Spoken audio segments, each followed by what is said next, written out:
Yeah, hello, welcome back to the Dynasty Grind. My name is Peter Howard at Pierre Howdy on Twitter and YouTube and anywhere else you might find me. Pretty much, that's just like my name, man. I don't tell you.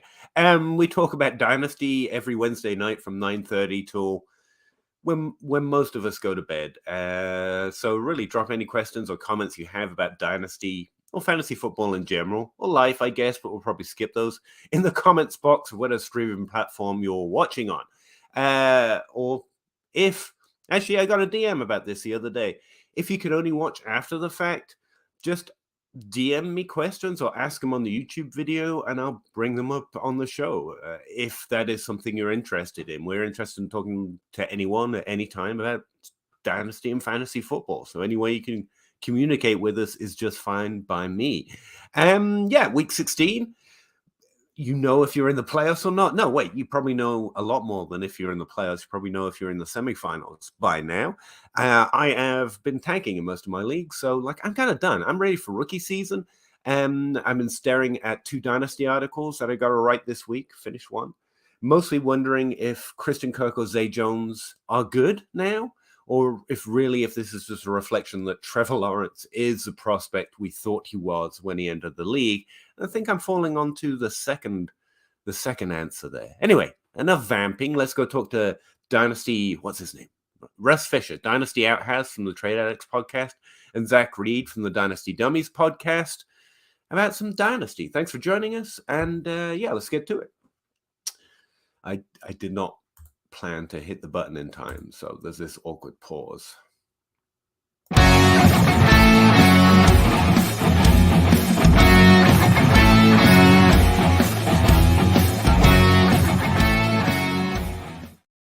So, fun story. Did you know that little intro that we enjoy so much demonetizes this video? Like and subscribe, by the way. Hey, look at that. I'm on TV. You're on TV, Peter.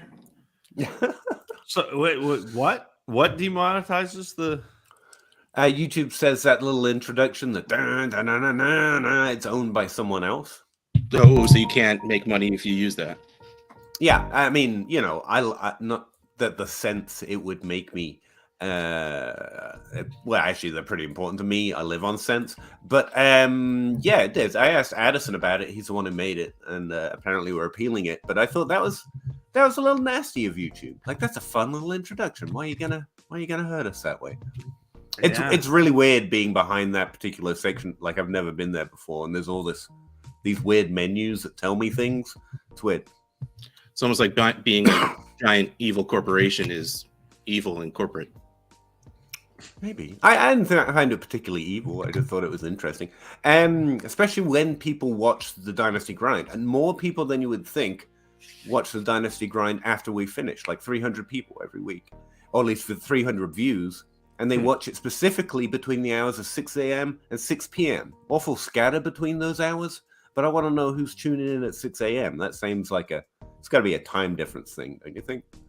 It's probably just my mom. Dedicated follower. See, there you go. Yeah, sorry. It was just interesting. Like, I'd never seen those analytics, and I got kind of lost in them a little bit earlier this week. How are you guys doing? I have had so much of this below conversation, and I still want to keep talking about it, even though everyone has pretty much told me to shut up about it at this point.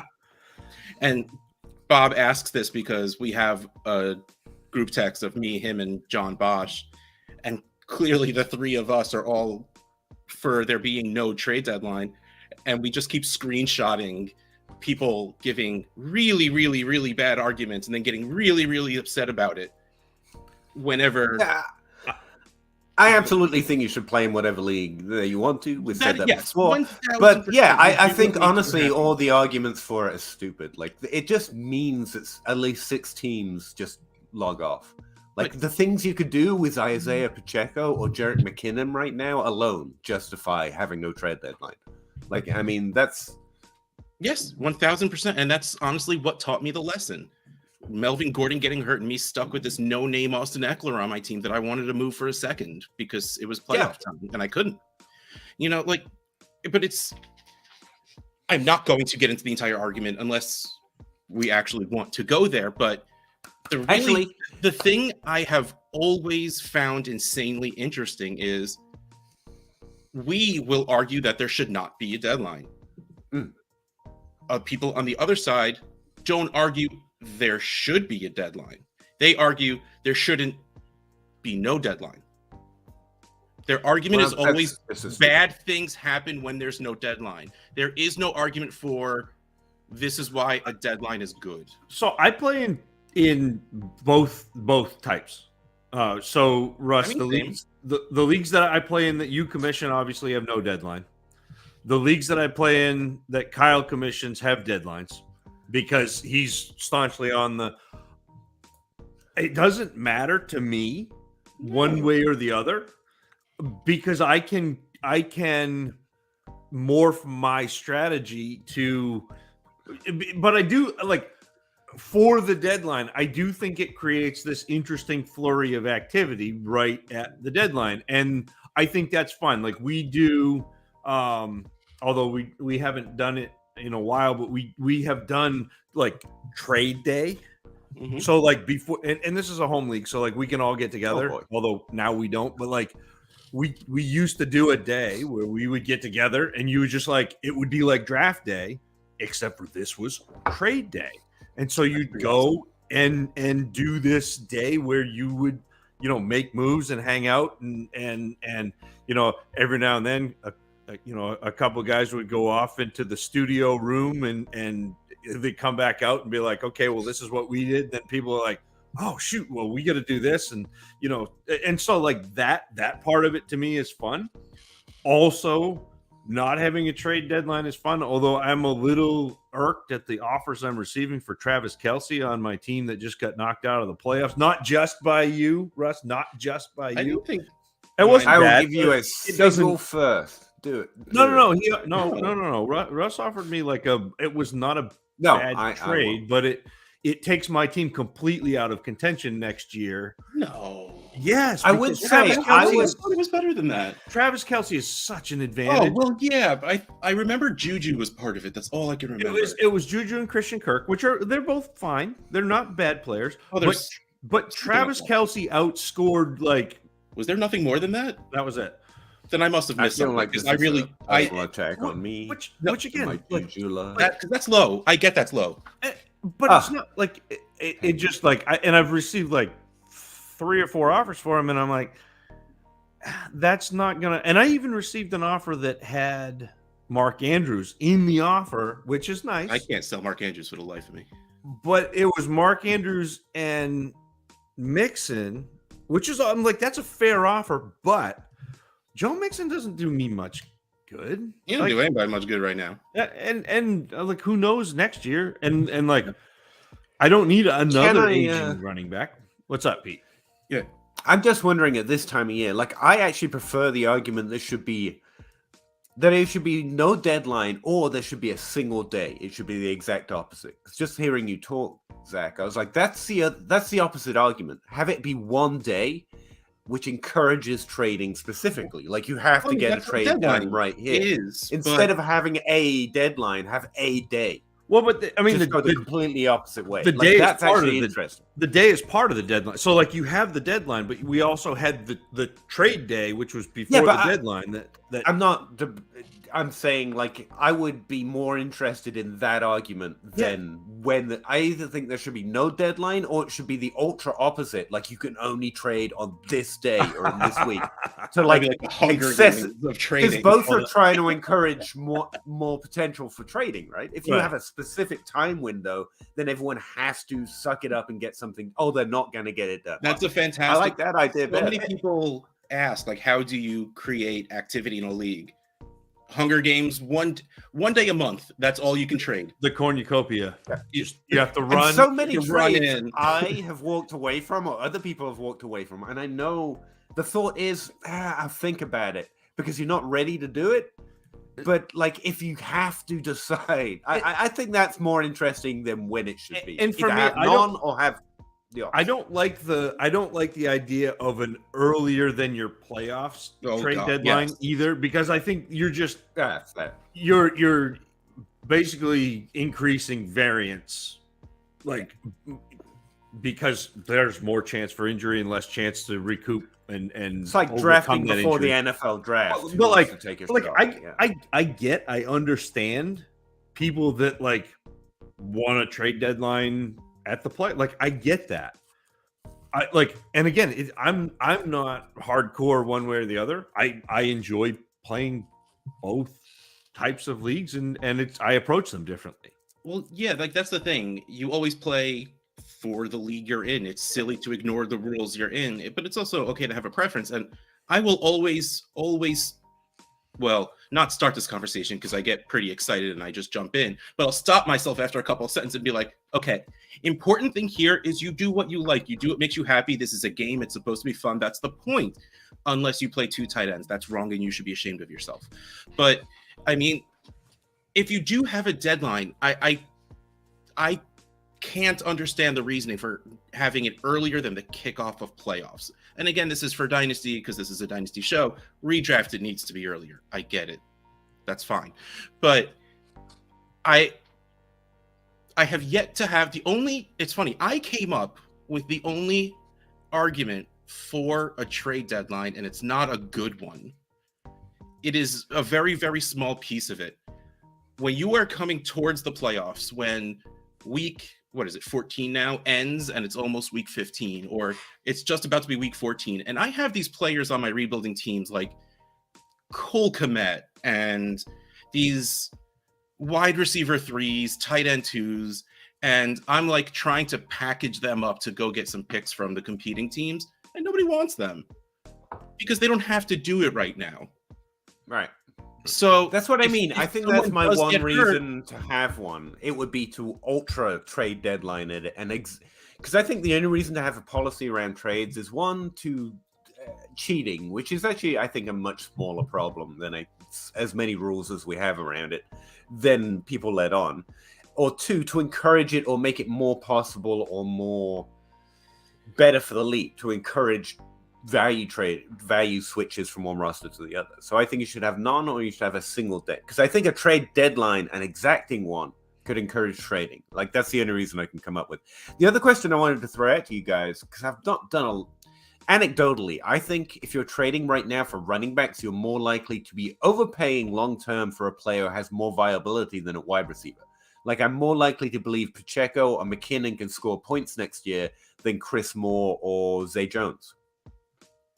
I mean, that's super player specific, but it comes with the fact that you have to pay something for those players, which in most worlds you wouldn't, which is also a good part about not having a deadline, is those players become worth something. Like what was it? I think Zach brought it up, like Jerick McKinnon right now. Yeah.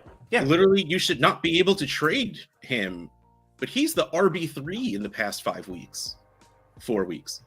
Like, no, I was just throwing it out as a hypothetical. I think running backs are actually the running backs who are unexpectedly, should we say, scoring points right now are more likely to have future viability than we give them credit for than the wide receivers.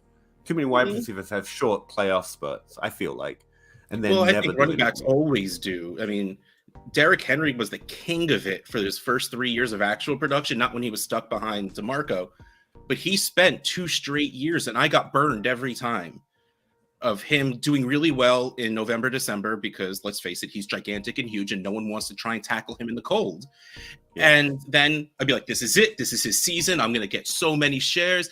And then he did absolutely nothing until next November, December. David Montgomery did it. Like, so many running backs just do really well at the end of the year. AJ Dillon's probably about to do it as well. Yeah, and again, the names you're mentioning, I just think like we've had more utility outside of afterwards. Like Jack Cameron's been pretty good after that, whereas the wide receivers I can think of, I mean, it's just anecdotal, but like I can't name a wide receiver who went off during the playoffs, so you trade for him for the playoffs, and then continue to be Derrick Henry or David Montgomery even. I mean, you're actually right. That's what you're trying to think about, but it's just like even in the NFL playoffs, like wide receivers that pop out of nowhere really don't.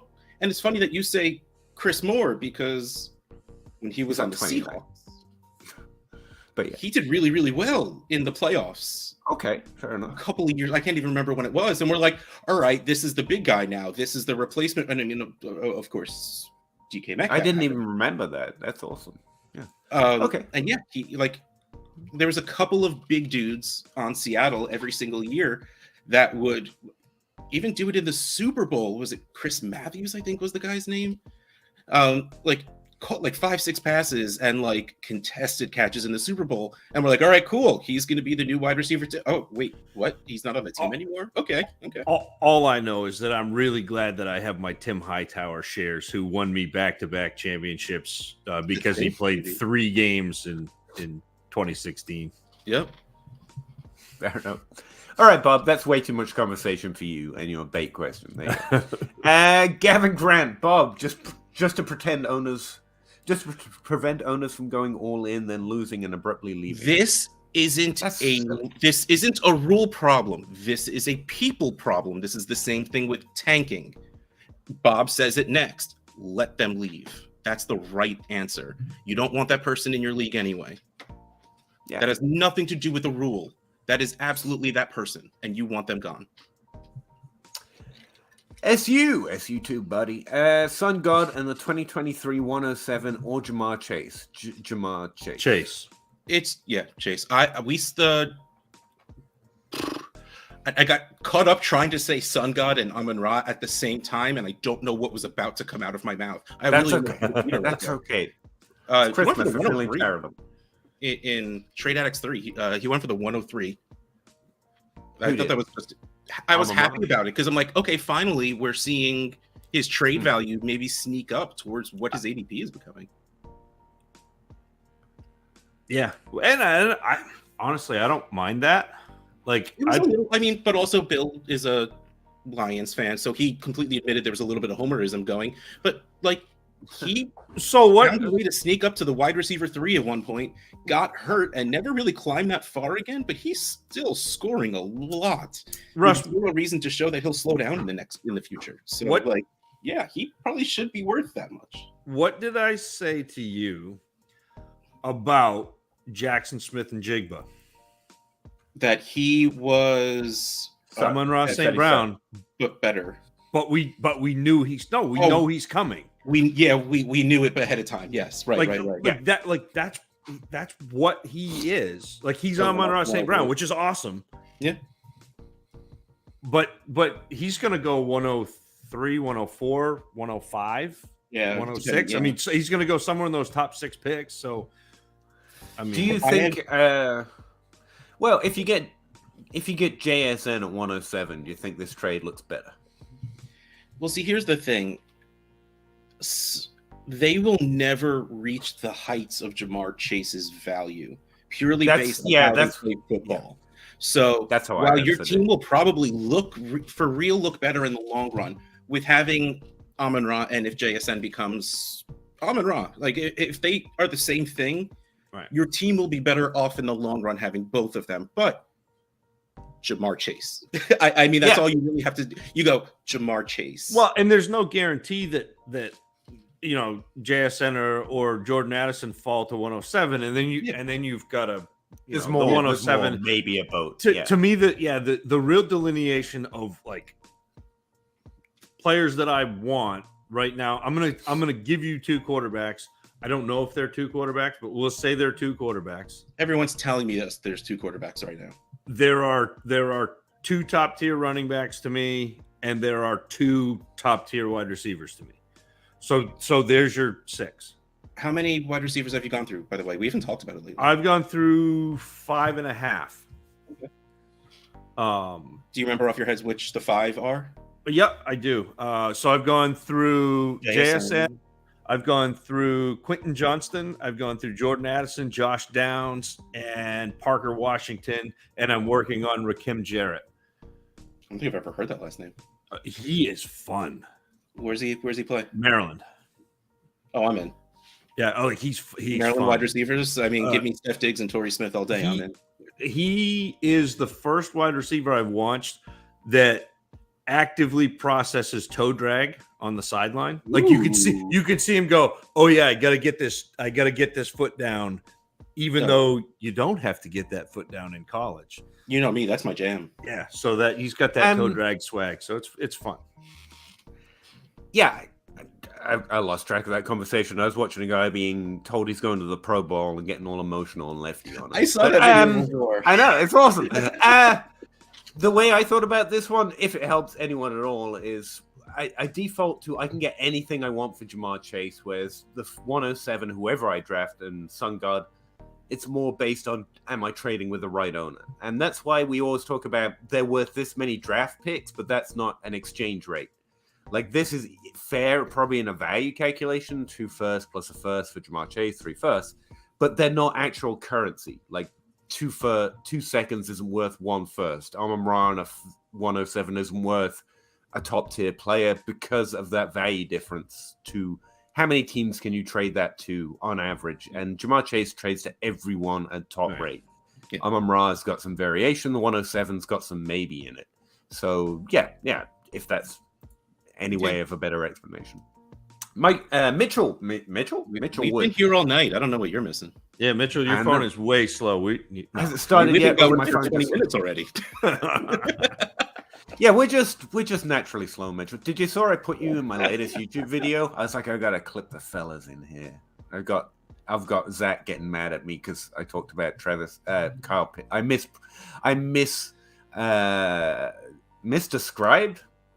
mischaracterized your Kyle Pitts take. I thought that was fun.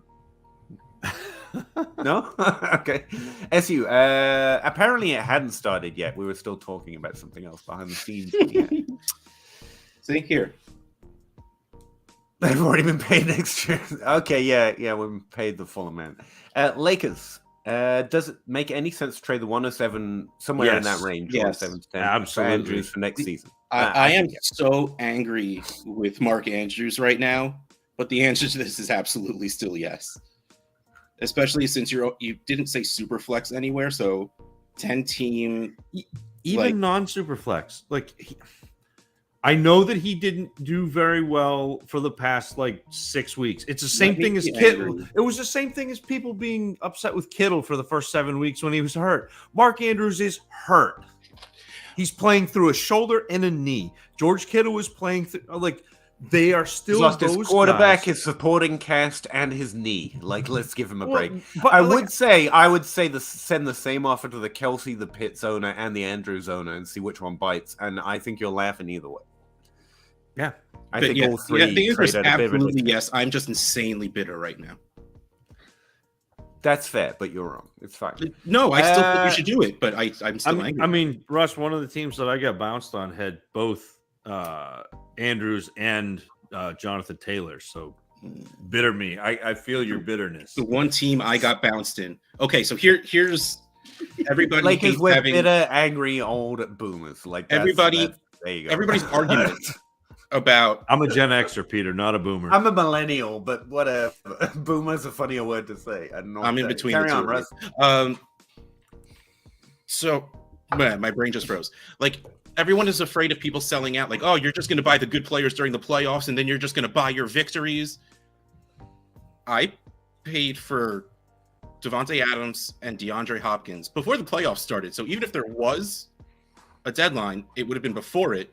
And that is the one league I lost in. Would you do that trade if you already had Pitts and Dolchich? Which I would. And the answer is yes. Again, what you have doesn't affect what you should do. And yeah, it's weird, but yeah, you do it. Give you all the tight ends. Because you'll be able to make a move later at tight ends. It's just, it's a very good value move. Gavin agrees with Bob. Sorry, you're wrong, Gavin. Whatever it was.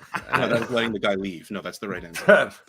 Superflex. Terry McLaurin on a mid-23 second or Javonte. I'm on the Javonte side. And that's interesting one. I like Terry. I like the second.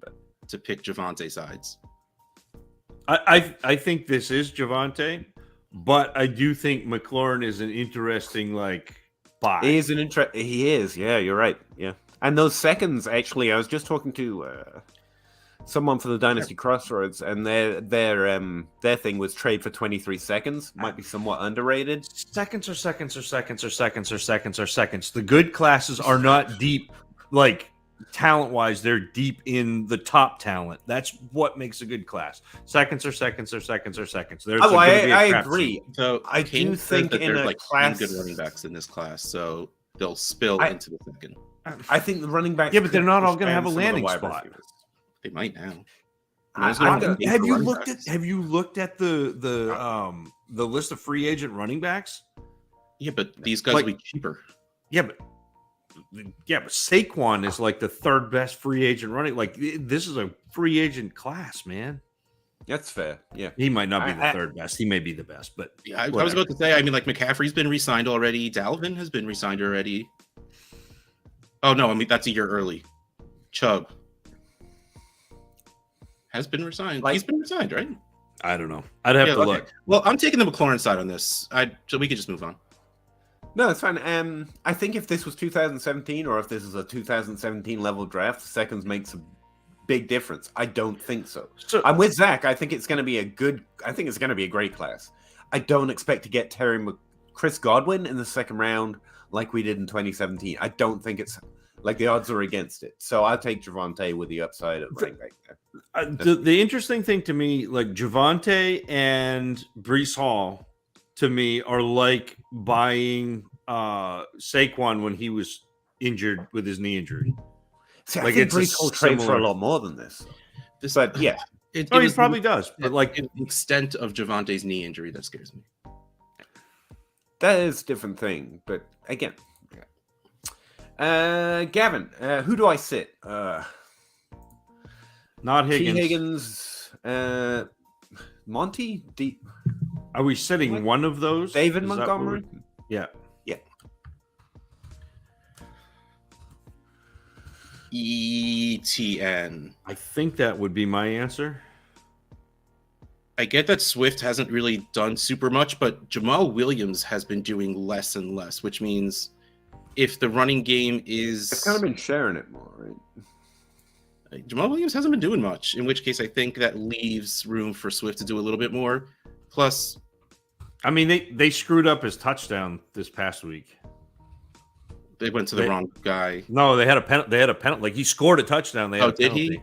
They brought it back. I don't know who he was. Scored a touchdown, and then he had to run from the and then he had to run from the 5 and got just smoked. But he if you weren't watching the game, you know, like that doesn't. Yeah, no, which is weird because I guess I didn't watch all of the games. Yeah, I'm sitting ETN in this just because he is not used consistently enough. Where he had that wonderful stretch where he was a large part of that offense, and then Trevor Lawrence started playing better, and then he became a lot less a part of that offense. So I don't want to put my faith in that in the play. I mean, he had a good game. Like this past week, he had 100 yards on the ground. Like it's not like ETN's. Yeah, that was it, right? Like he had liver in 3 games. Like he hasn't been targeted very much. Yeah. I don't know if you can see that. I've got it T. Higgins, then Travis Etienne, then David Montgomery and DeAndre Swift, looking at the balance of projections. But when I preference it based on who gets it more accurate, David Montgomery is the one, then it's T. Higgins, then it's Travis Etienne. DeAndre Swift doesn't sniff the star of the list there. I'm just showing you this because I'm always looking at it, and I thought I'd share it. Whenever anyone asks, I'm like, that's what I'm staring at, by the way. SU2, buddy. I have the 101, the 107, and another late first, and 7 other picks in 2023. Can you make a run in 2023? What running backs would you look to add to make a run for next year? I wouldn't be adding running backs yet. Wait till the off season. Wait till close to the draft. Wait till close to the season. It's just not a good time to speculate on. It's like anything else. It's like the trade deadline we're just talking about. You're trying to hit a small target, and you're allowed to wait till you get closer to it before you throw that dart. So just wait a minute. Outside of Breece Hall and Javonte Williams that we were just talking about. That's what I was going to say. Just go back to what he was saying before. Remember buying Saquon when he was hurt. We just talked about 2 players that are hurt. So those might be good ideas. But otherwise, I agree with what Peter said. And with your 7 other picks, pair 2 of those or 3 of those and try to get up into the late first again, and then try to pair your 2 late first to get up into the top 6 or 7 or 8 Like that's what your 7 other later picks in 2023. I would be trying to package to move up.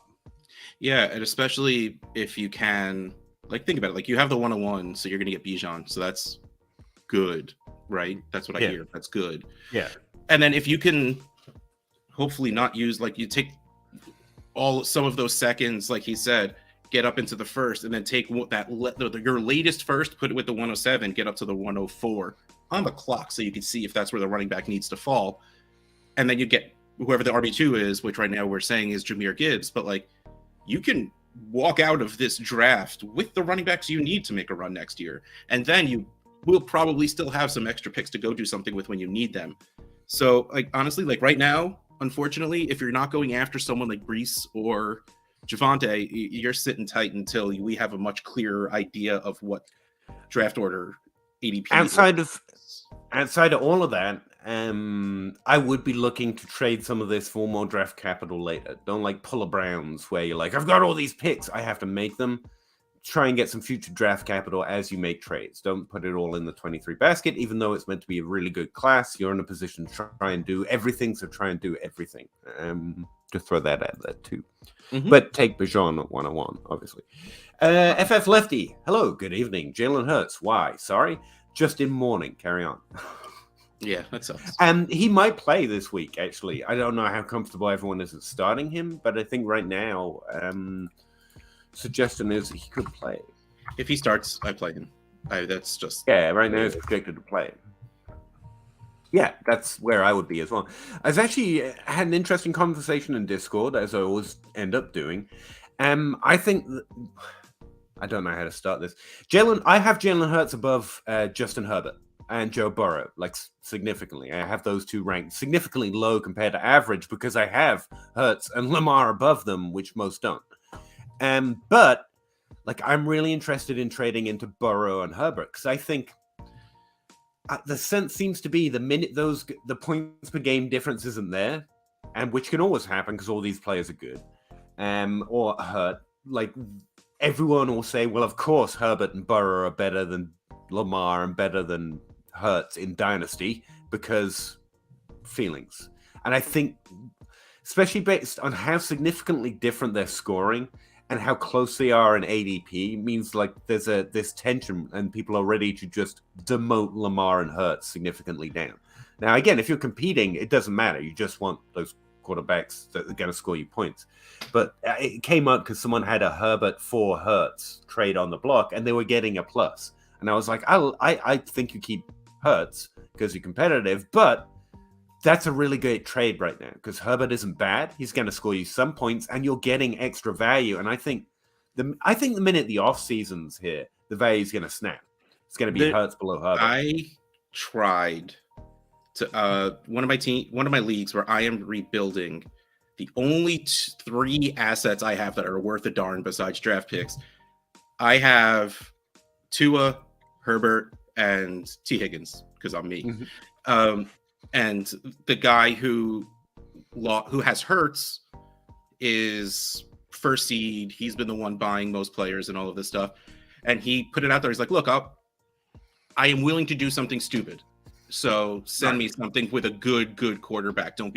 He's like, I'm willing to do something stupid for an elite quarterback. Like, I'm not going to trade Hurts for Andy Dalton. Like, let's. Mm-hmm. So like, I go to his team and I'm like, all right, I have Herbert and I am cool with taking Hurts. Let me see if I could do something. And I'm waiting now to see if Hurts doesn't play, I might just send it straight up and just take Hurts because I think Hurts is the value. I think Hurts is the right thing going forward. It depends on the people you're trading with. Yeah, for sure. It's interesting to me. There's a cognitive bias against running quarterbacks. Yes, there is. Yes, that's what I'm talking about. Yeah, there is this running quarterbacks get hurt. That is BS. They do not. Yeah, it is. But if you can take advantage of it, I think it's interesting. Any more than any other quarterbacks, like that's not. But Josh Allen got hurt. Oh yeah, he was throwing the ball. But Jalen Hurts just got hurt. Oh yeah, he got sacked. But like, it's not a thing. And if you watch a lot of the running quarterbacks, if they're running and they're getting hit from in front when they're running, they can either cushion the blow or slide or brace. Like it's not a thing, but it's the same thing with the NFL still being biased toward running quarterbacks, even though the vast majority of successful quarterbacks are mobile. It is one of those things that seems like common sense until you receive more common sense. It's like, if you're good at the combine, of course, athletics matters and athleticism. It's like, oh, that's common sense until you think, well, you're not actually playing football at the combine. Well, and also, with running quarterbacks, you're getting hit so many times, sure, but you're looking down and you can decide. There's a balance there. And again, it sounds like common sense until you apply more common sense. And yeah. Sorry, I think if you can take advantage of that, like right now, if someone wants Hurts more than Herbert and they're willing to add to Herbert to get Hurts, right or wrong, I think, and quarterbacks do get hurt and offensive lines do change and touchdown regression does happen, which is about the separation between Herbert and Hurts right now. And I think it's an interesting window in the right situation. So, yeah, I'm going to send it now anyway. I'm sending Herbert for Hurts. Kevin said he was screenshotted. Unfortunate. Oh, you were the one asking the question. Sorry about that. In my video. FF Lefty, yes. Zach with the Miss Minutes shirt. Love that. That's credit. It's not right. It's not here. Credit Russ and the team over at FF Pod Shirts. Probably Bob had something to do with it, but I don't know. The FF Pod Shirts group with the Scott Fishbowl stuff, it's fantastic, and their shirts are all still up. I just bought 2 shirts because I'm headed to Disney, and I was like, I need a TVA and I need Tatooine. I was like, I'm there. I'm hip. I'm with it. So what was that website again? FF Pod Shirts, Store Envy, ffpodshirts.storeenvy.com. Every penny goes to Fantasy Cares. That's the one.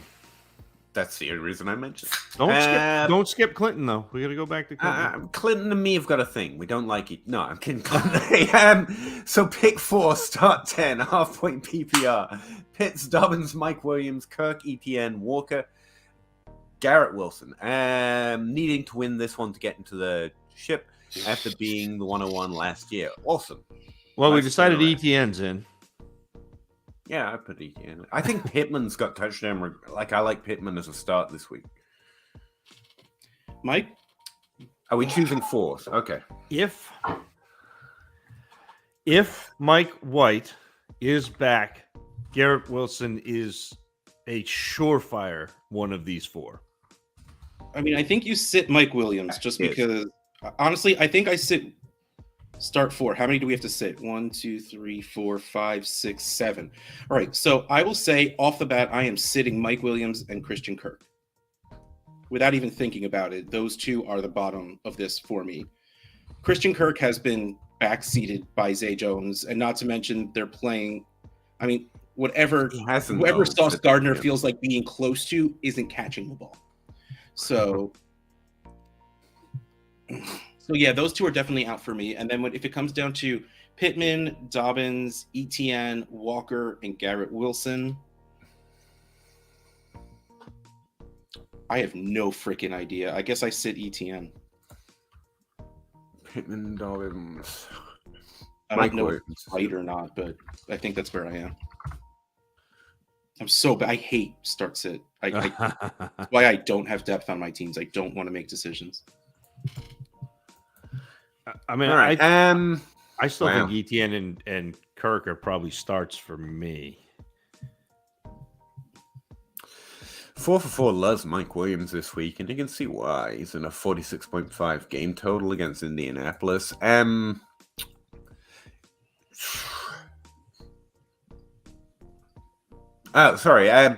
It's Mike Williams and Garrett Wilson are winning right now in terms of balance of consensus. ETN is 3rd, though, and I think I'd love to start a running back for that certainty. Just the touches. So sit. What you're saying is sit Pittman, sit Kirk, Walker. Sit Dobbins, for sure. Okay. Would you start either of those? I don't know. I'm like, it's not like Kirk just saw 10 targets again this week. He's a top 12 wide receiver. Yeah, here's the thing. Everyone's saying that. I actually wanted to have this conversation, but I didn't know it was going to come up on Clinton's question, so I was waiting. Like, Christian Kirk versus Zay Jones. Like, both have had over 20% target share this year. I think the idea that Zay Jones just took over from Christian Kirk is just not paying attention to what's been happening. Zay Jones has not been scoring touchdowns with significant opportunity. Last Other week way was around. Zay Jones. No, Zay Jones has been scoring catching touchdowns. He scored like 3 touchdowns last week. But he had been scoring touchdowns the last 3-4 weeks. On balance for his opportunities, overall yards, which is the way I look at it. Like, he had 3 touchdowns last week because he was averaging, I think, about 500 yards per touchdown up until last week. I'd have to look. Oh, yeah. He scored a touchdown in week 3 and then nothing until week 14. Right. Thank you. So, yeah, like, it was touchdown regression, but his opportunities actually been relatively consistent. What I mean is both are actually getting significant opportunities every week. Like, I'm not saying that you're wrong about Zay Jones. I'm saying both are getting touches and scoring right now. I think last week was just, I noticed.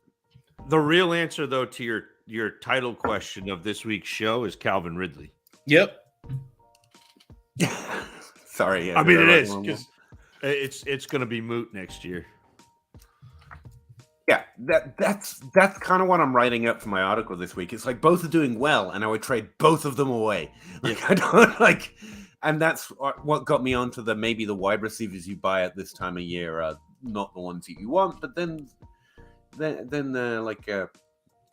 Russ disagreed with me. So yeah, he hadn't had a touchdown since. I don't really know what you said. I just disagree. That's fair. That's also fair. Yeah, right now, and feel free to check back with me like tomorrow. It's fine because I update predictions daily. But right now, I have Garrett Wilson pretty comfortably, and Mike Williams. I hate starting wide receivers over running backs when I need points, but yeah, Williams has that ceiling, baby. Yeah, especially Clinton. You got to play your feels, man. But that's what I'm saying. And that's what they said. Paul Cicero. I tune in at 6 a.m. sometimes if I miss the live show. Oh, hey, Paul, it's you. I knew it's you.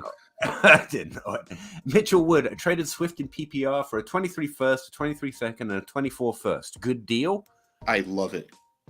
That's pretty close. Yeah. I do. Yeah. Especially this time of year. Sounds like an insane win to me right now. Depends on where the 23 first is, how much like how well you did. But and again, if you're lower on Swift, I think you got pretty good value. I don't think you undersold too heavy at all. No. So especially this time of year, I think you did good. Clinton Davis, full PPR, start 1. Tyler Algier. Yeah. Tyler Algier, Jeff Wilson, Moss, or Deion Jackson. I think it's Algier pretty easily for me. Yeah, it's Algier. Dude, if you can start Randy Moss, you start Randy Moss. What about Deion Jackson though? If is Jonathan Taylor out again? Oh, he's out for the season. So there you go. I mean, Deion Jackson is there's a question there anyway. It's about to be Zach Moss season. That's what's happening.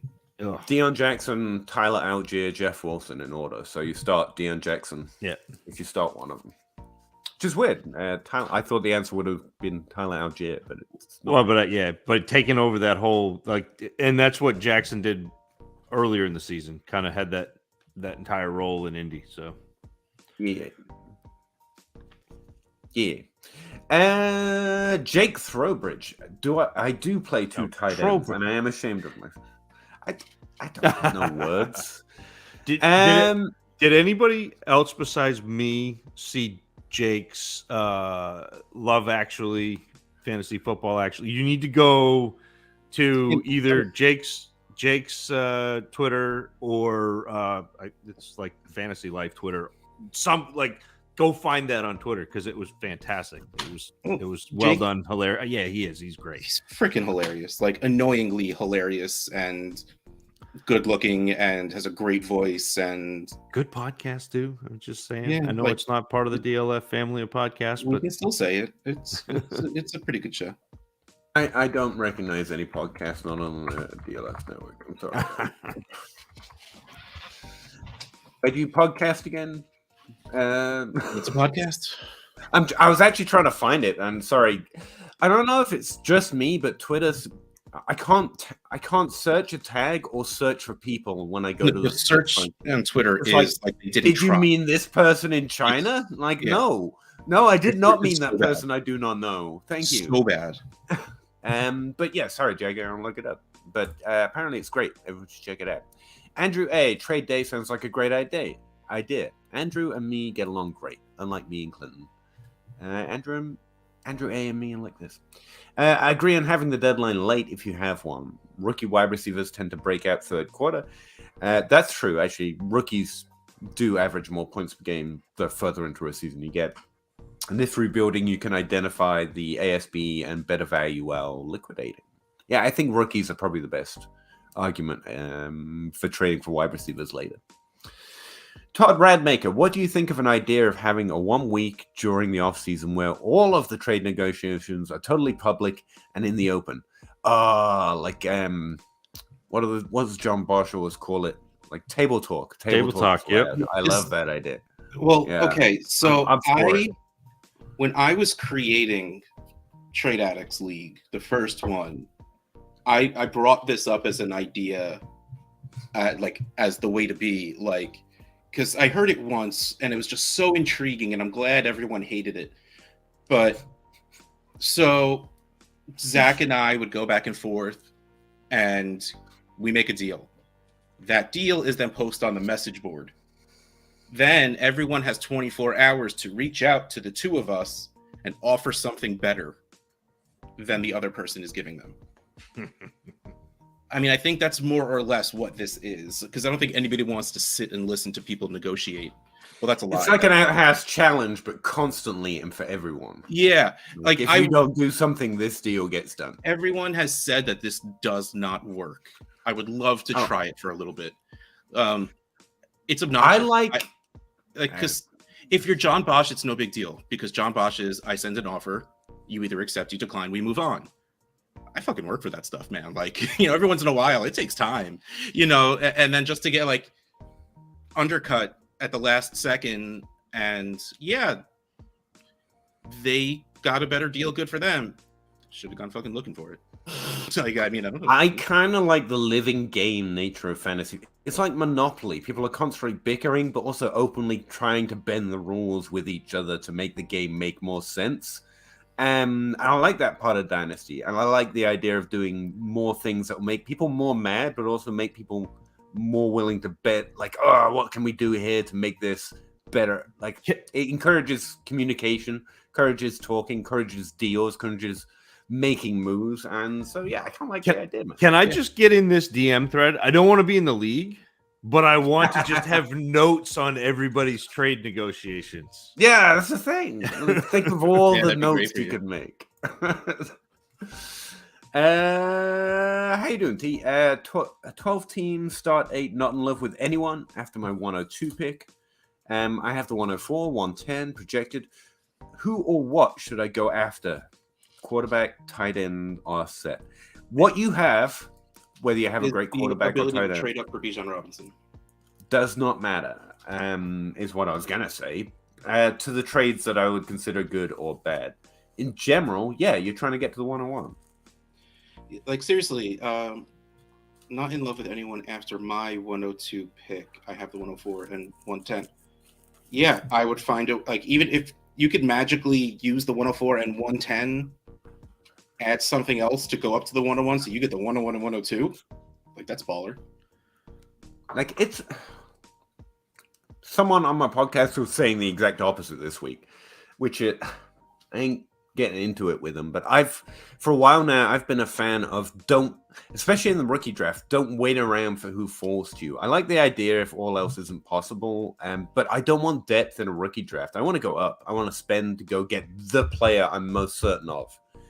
In general, that's my strategy. But you got to play the draft. You don't have to. So that's where my mind's at. What I've been really successful with the last 3 or 4 years is trading down to get the player I'm most sure of, because the community hasn't been as sure of the players that I've been sure on. So that's netted AJ Brown in 108, 109 range. That's netted Justin Jefferson in the 110 10 range. I would agree with that. Yeah, I would. Yeah, okay, I'll adjust, and you go and trade for the pick you need to get the player you want. Absolutely. Instead of seeing what falls to you. And that's why I'm saying, having done no rookie work, I can still at least be confident that the 101's a really good pick this year. And so that's where my mind goes. And honestly, I think the 102 is a really good pick, but if you don't need a quarterback, you could move back a couple of picks or a pick and net yourself more from somebody who needs a quarterback. So like you could end up turning that 102 into, you know, the 103 and the 107 or something like that if a team needs a quarterback. So that to me is something that I would consider doing, even though it sounds like you're convinced that you're going to make your pick at 102 and you're going to draft, my guess is Gibbs. But that's kind of, I would not be, especially right now, you don't have to be sure of your draft. You don't like Peter just said, he hasn't even looked at the class, and Peter is one of the people I trust implicitly with draft classes. Like I value his input over almost everybody else except for my own. And I use his processes like a series of checks and balances from mine, and I'm only through 15 players, so it's not like and I'm pretty plugged into this, so you don't have to have an idea yet. It's okay to start thinking about it, but you don't. Yeah, you can wait for more information. But like, if I'm sitting there at the 104, I'm looking at Jackson Smith and Jigba. I'm looking at Jordan Addison. Like right now, without having draft capital, without having like those are two players I'm looking at. I'm looking at Jahmyr Gibbs if he falls, and so those are the three outside of that quarterback. Like those are the guys that I'm looking at in that range. Okay. And then 110, who the heck knows? There's probably going to be a running back at that point. Okay. Baker Kid 2. Who is the better fantasy player the next 3 seasons? Interesting. Christian Watson or Jahan Dotson? I don't have a Watson. Of the two, I prefer to have Watson. Yep. Sure. I trust them too. But I'd try, like if I had Watson now and I could get somebody to bite on a first round pick for him, I'd be trading him. Yep. Yeah, I'd do that too. But of the two, Watson. And you missed your opportunity to do that with Dotson in the beginning of the season when he had, 2 touchdowns in the first game and everyone was like, "Oh, we were all right about this guy." And it's like, okay, yeah, right. Brian Ricks, 10-team 1 QB. Would you trade the 101 and London for JJ? Justin Jefferson? Yes. Yeah. That's the 103 and the 4 and a second for AJ Brown? Yes. Or JMO and Pickens plus the 107, somewhere between the 107 and the 110 for AJ Brown, Jalen Waddle, and Garrett Wilson. Yes. Wait, that last one. That last one would be my preference. Yeah, Jameson Williams, Pickens, 107. Yeah. Even if that is the 107 through the 110. Yeah. If you have every single pick in this first round and you could move Jameson Williams, George Pickens, the 107, 108, 109, 110, and get AJ Brown, Jalen Waddle, and Garrett Wilson, you go do that right now. Yep, that's the one. Like right there. Like right now. Close. I like all 3 of those trades, and that last one's hands down the best one. That was way earlier. Mitchell, your phone's working. Mitchell, we started.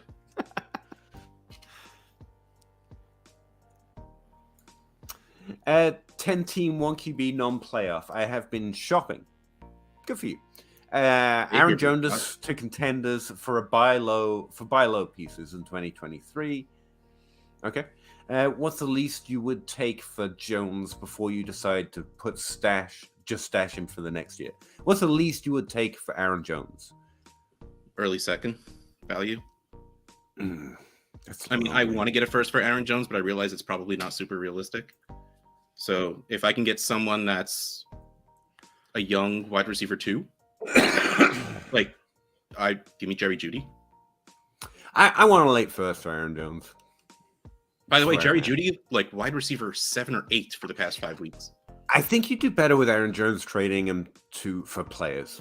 Honestly, a player and a pick. If I'm Yeah, gonna trade I him. mean, but yes, 1000%. I just mean I wanted to give a value area. yeah. I was just telling. Yeah. I know you know, but Baker Kid might not know how I think. So, like, I want to throw it out there. You don't know how you think. That's true. Something to do with electrons. I don't know how. No one really knows synapses and myelin sheaths and stuff like that. Zach, what's the lowest you do? You just gotta put me on the spot like that. I don't know. Well, I gave you more time than either of us got. To be fair, I agree with you, Don't know. Peter. I agree with you that I would probably trade him for a player, not a pick, because I think that people look at picks and go, "Oh, those are future," and Aaron Jones doesn't have a future. I also think that holding on to him is not doing you any favors. I don't think his value goes up at this point. No. Well, it's really more along the lines of, do you think he still has production value next year? Like, Maybe they're not playoff team, but that doesn't mean I don't say they're rebuilding, I guess is my line of thinking. Like in trade at X10, the one where I traded for Adams and Hopkins, I was trying to trade away Adams, which I actually successfully traded away Hopkins and Adams, but I was dealing with someone who we were not seeing eye to eye. And I'm like, look, I mean, Devontae Adams, I get it. He's 29. I get it. He's 29. I get it. He's 29. That's the bad thing. But he's really, really, really good. He's not on a really good team, but he's on a team where he's the really, really, really best option. And the quarterback he moved to play with. I'm fine with keeping him on my team for next year. I don't need to move him. The question is, can you say, clearly not the exact same thing, but can you have that line of thinking with Aaron Jones? There's points value and there's dynasty value. And I think Aaron Jones still has points value left in the tank, which is why I'm more likely to target players with him, because I want to get rid of running backs right now. Does anyone have players? I know you aren't degenerates like me. You don't have lists and shit, but you just mentioned Terry McLaurin. He's at the wide receiver position, slightly older. Easily probably get a trade for Terry McLaurin going right now. The other names that occur to me is Donald Mooney. It's like wide receivers with lower value. Both of those guys are slightly older, and they don't have the spike in value if they do well. Maybe Jerry Jeudy's doing well right now. Rashad Bateman's probably too much. This is the Javonte Williams, Breece Hall all over again. Where if you can take Aaron Jones and pair a pick or pair a player and go do that. I'd even like Jameson Williams would be a nice guy to add somewhere in that range, because hasn't popped off yet, but people are going to be excited about him. I mean, I know he scored a touchdown, Ross. Are we? No. Are we worried that he has 4 targets in 3 games? I mean, look, I'm not overly optimistic. I'm overly optimistic someone else is going to be when he does something good. That's the one. And like Jameson Williams was the very bottom of my tier of players that I am interested in that last class. Like he was. Sorry. No. I think people got so excited about the 1 year that he had at Alabama, and like watching him, I was like, I don't know. Like I didn't have the same vibes that a lot of other people got with Jameson Williams. No, like he is he's not going to steal targets from Amon-Ra St. Brown. Amon-Ra St. Brown is really I don't know good. if anyone is though at this point. No, they're not. Like that's the thing. Yeah. So but, I asked because that connects to the Devontae Adams trade I was talking about, where I'm like, look, I'll just hold him. That's fine, because this person did actually value Adams less than I do and value Jameson like way above what I do. And that's where things fell apart. So I was just curious about your thoughts on JMO. Now I'm going to go try and see if I could trade JMO, the one place I have. No, I need my just in case share. Stop trying to mess with me, Zach. I would never. Rondell Moore, you could almost get a plus with Aaron Jones. Oh, you can get you should. You could probably get Rondell Moore in a second. That's probably who I'm targeting outside of one of the other moves that was suggested. Aaron A. Trade Andrews for a 24 first round and draft Bowers from Georgia. Yeah, but like you need more than a 24 first to get the value away.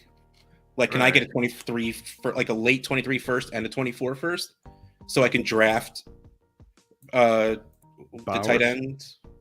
Oh no, Bowers is next year. Mayer is this year. Yeah, Meyer. I kept calling him John Mayer on purpose, like wrong, and then I call him Michael Myers, but that's different too. So, I mean, yes, maybe drafting Bowers is the right answer, but like clearly that's not the move you make. Marcus Brown. Oh yeah, yeah. You're taking it. We have no idea of knowing where their pick's going to be, where Bowers is going to be drafted, or if he'll declare, although he should. And then you've got 2 years after he's drafted before we even know if we've got any good signal. So it's a little low for a player that can easily trade for twice that amount. But you can target that, but you can get more for Andrews. So get more for Andrews. Get that and something. Mitchell Wood, do we have any updates on John Mitchie? I traded 25th first for him and Calvin Ridley back in July. He's not a player I'm overly high on. I think he was decent in college. He could probably do something in the NFL, but I'm not expecting him to be a breakaway. But I also haven't seen anything about his health. That's the other thing. I don't know when he's going to be available. Unlike Jameson Williams, where we have a great deal of expectation of him being while he's playing. Calvin Ridley was a good trade, though. I think his value is going to bounce up pretty soon. Justin Fields versus Buffalo or Lawrence versus Jets? Justin Fields versus Buffalo. I'm pretty sure it's Justin Fields. Let me just fact check myself here. Well, see, the thing is, Lawrence has taken advantage of good matchups lately, or at least like lived up to the last minute or like the last quarter and a half. They just have a very, very good pass defense. Buffalo has been like ish, like middle of the package, and then Justin Fields has that running floor, so that's why I go Fields. He's like QB6 in the season. I'm really excited about Trevor Lawrence. Don't get me wrong, but like it's Justin. It's Justin. I mean, I wish I had even more shares. I wish I hadn't traded you the share you have in Olympians. What, you mean the share I traded you that you traded me? Yeah, that one. I traded in what turned into the 101. Degenerates. 1 QB, 23, 110, or Jalen Hurts? Hurts for a late first? I'd do Hurts for a late first, even in 1 QB. Absolutely, yes. He's one of those quarterbacks. Yeah. Mm-hmm. I mean, usually my line is like second round to go get cool. But if you already know that you got Jalen Hurts like 110, he's a difference maker. You go do that. Yep. Unless you have Josh Allen, but yeah. I have Justin Jefferson, Cooper Kupp, Drake London, Garrett Wilson, Lamb, Higgins. Flex. My running backs are Swift, Saquon, trade Swift. QBs are Stafford, Lance, Goff. You need quarterbacks. Should I move Jeff or Kupp? No. The answer is not to move Jefferson. Is this 1 QB? If this is 1 QB, just go with Goff. He's doing well enough. Like, don't. Yeah. I wouldn't. You got all the upside you need there, Lance. I mean, I'm me, and I don't want Swift on my team, so I would move Swift instead of them. How high up do you think you could get if you paired Swift and Lance for a quarterback? That can probably anything outside of Allen, Mahomes, and Hurts. The rest of them are on the table. All right. So if you did that for one of those other difference, because there are other difference-making quarterbacks. You do that. You have that as your QB1, Goff as your QB2, and then your wide receivers just carry you. That's literally the package I'd start shopping around for your top 5 quarterbacks. Yeah. I'd put Swift with Lance, and that's a fair offer for most of them, especially if it's 1 QB. And see if anyone snags. They might not go, oh yes, but they might be interested in It's a 2 QB. Oh, Jeez, yeah. Yeah, there's more because it's 2 QB start league. I have Lance, Stafford, Goff, Jefferson, Cup, Dotson, Higgins, Lamb, Saquon, Ingram, Dulcich, likely. Okay, yeah. So you do need to make a move for quarterback, Yep. especially because it's 2 QB specifically. I also wouldn't hate because usually, I mean, you're pretty light at tight end at a running back. Sorry, especially if you move Swift. So I wouldn't hate tearing down a bit and going for like Trevor Lawrence plus solid QB, solid running back 2. Here's the thing, though. He should be competitive, but he's not phrasing this as I need a quarterback for next week. The first players that come to mind at quarterback that I target are Jalen Hurts and Lamar Jackson.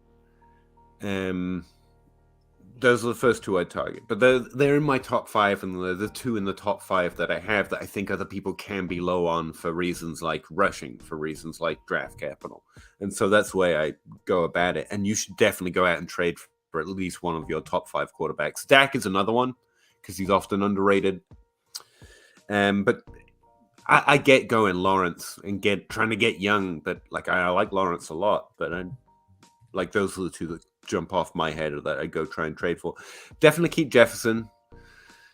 In a 2 QB league, I'd be interested in adding Cup to that package we highlighted, the Swift, Lance, Cup, and try and get one of those top 5s. Like that's heavy, but I want to go heavy for one of those quarterbacks. Obviously, the goal is Mahomes and Allen, but they're just hard to get. I don't think I want to give up all 3 of those players to it's a lot. To get anybody except for Mahomes, Allen, and Hurts. Like I think that's TaylorMade 10-team 2 QB PPR. What would you sell the 101 for? I feel like we have this question every week, and it's a good one, Taylor. It's no problem at all. It's just who wants to give their Think answer. of what you want to get. Add 2 firsts. It's really funny. Like we had this yesterday, Trade Addicts. It was just me and Bosch because Rocky just didn't feel like showing up, the dick. And we had the question, how do you get the 101? What would you offer? Like, how do you trade for the 101? And it's such a vague question. It's almost impossible to actually answer. Just like this. It's like, what would you sell the 101 for? Like, oh, well, everything. But here's the thing. Here's where he's going to be the Dynasty running back 1 before without even thinking about it. And this is 2 QBs. He is now. You're still going to have a couple he's the quarterbacks 6th pick off the board in most Dynasty leagues already. Like that puts everyone on the table. Yeah, I agree with you. Like you're going to have Allen, Mahomes, maybe Jalen Hurts, depending on who has Jalen Hurts. After that, everyone is on the board. After that, everyone is on the board. I don't think you shouldn't be able to get a few more quarterbacks, and then Jefferson or Chase, you should not be able to get them, but I would still try. But my answer always ended up coming down to, if I have the 101, especially if I earned the 101, I'm not 1-for-1ing it. I want like 3 really good pieces. I want to get Trevor Lawrence, T. Higgins, something like, and another very good young Garrett Wilson. Like, I want that. Like, that's probably the best answer. Yeah. Like if I'm trading it, then I want, yeah, that's a good way. If I'm moving it away, I need it to help build my team. And so you don't want Jefferson, you want Garrett Wilson, Chris Olave. Give me Chris Olave and a first. You want many great things. I need a package to really move it. And don't get me wrong, if someone came to me and said, hey, here's Justin Jefferson for the 101, I'm going to say yes, it's freaking Justin Jefferson. But my preference really would be to get those pieces to help build my team quicker than just that one piece will. Because especially if we're talking personally, it would not be very long before I get antsy and start sending away trades to trade away Justin Jefferson for 3 pieces, because I'm stuck with Justin Jefferson being one of like the 3 pieces on my team, and I don't have that patience. Excellent. Good answer. I like that answer. It's like you do this a lot. I talk about it a lot, at least. Exactly. Oh, sorry. Patty Mills, Lamar and 101, or Trevor Lawrence and AJ Brown. It's Lamar and the 101. This is one quarterback, so this is pretty much just the 101 or AJ Brown for me. And the answer is 101. I think Lamar is better than Lawrence. Oh, he is absolutely. I just don't care enough in a one quarterback to weigh that into it. It's different enough for me, but whatever. Yeah, I am lower on Lamar than a lot of people are. You guys are arguing about agreeing. Yeah. Yes.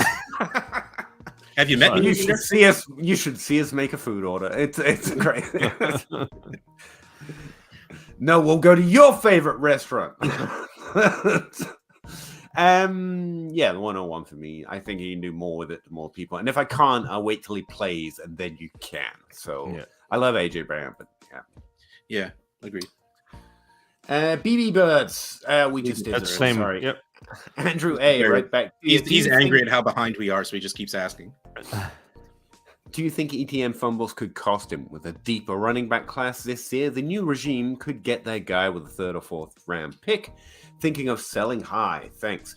I don't care. It's about what other people are willing to do. I think this is probably less likely, but it's possible. I don't think so, but it's possible. It's more.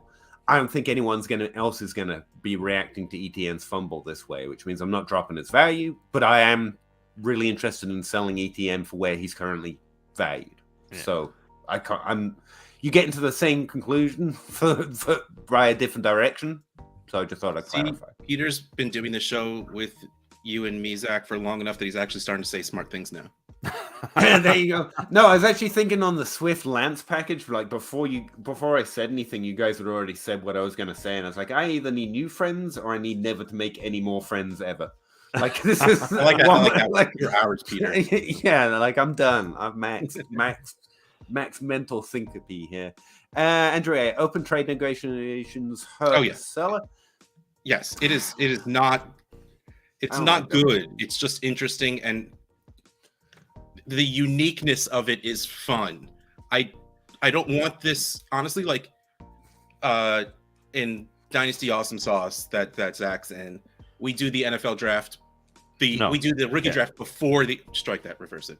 We do the rookie draft before the NFL draft because it's a fun idea. And I want one league where I do it. It's not something I want to do often. Like this thing isn't even something I want in one league. It's something I want to try once. Like I said, like this will be the trade day. Instead of having that one trade day per month, there's like one day a month where we have open negotiations, like something like weird like that. Like, no, it's like the Ad House Challenge. It's not good process at all, but it's fun. It's weird. It's interesting. And that's what the open talks is also. Clinton, Peter used to be my favorite, but now we got problems. Oh, man, I had one person that liked me, and I done ran it under the bus. You done ruined it. Clinton. I appreciate it. I tell you what, weird experience. I didn't know this tab existed on Patreon. We're doing a lot of behind-the-scenes things that I discovered this week, but when people stop subscribing to Patreon, they do what's called an exit interview, and they can write a little comment, and I was reading them, and I had the exact same feeling, like everyone's talking about, yeah, I know, it was wild, about like everyone always tells me how toxic and nasty Twitter is, and I'm like, I am doing something wrong because I mostly have insanely positive interactions. And I was reading through this, and there were a few mostly constructive criticisms, a few people that disagreed, a few that were a little hard to read, but the vast majority were overwhelmingly positive. You're great, I've got bills to pay, or you're great, but I don't do spreadsheets, or thank you. And I was like, these are wonderful. I got you to tell me where to feel find better. People telling me why they were leaving left me with a sense of overwhelming like gratitude for the comments they'd chosen to leave. Yeah, I know, they're awesome. And like I know I'm doing something wrong. I can't find the toxic people in this community. I know they exist, but sorry, I just wanted to drop that out there. Sorry, Clinton, I didn't mean anything. Jonathan Jones, would you all drop Kyron for the Ernest, Deion Jackson, Jerome Ford, Kyron Williams for Deion Jackson? I mean, if Deion Jackson, if you're still in the playoffs, absolutely. Yeah. Okay. Maybe anyway. Yeah. This is important. Probably the guy I would do anyway because he's going to score some points. Yeah. So, yeah. Sorry, what? You find a I good only one? intended to give Dynasty Outhouse and Rocky Petrella a specific amount of money, and now I have. I got that one so many times. I just wanted to donate this much, and now I'm stopping it. Like that, I got so many of those. Like, I just wanted to give him makes $1. me so I didn't want happy. to. So now I'm going to stop it. And I was like, I appreciate you. That's fine. That's cool. Yep. I had some people, they were fun to read. They were like informative and overall positive, and I really enjoyed reading them actually. D Magoon, 10-team Superflex PPR. What would you guys add to Deshaun Watson to get Mahomes? Everything. He has the 101, the 102, the 104, and the 106. So he has some serious things that he could add that should get him there too. With the 0 running back, Watson is like, if you want to go strong, you start with that. I would love to not do that. So I would try the 102 in Watson, see what happens. But the problem you are going to have in every trade offer you send is you are going to get a counter with the 101 every single time.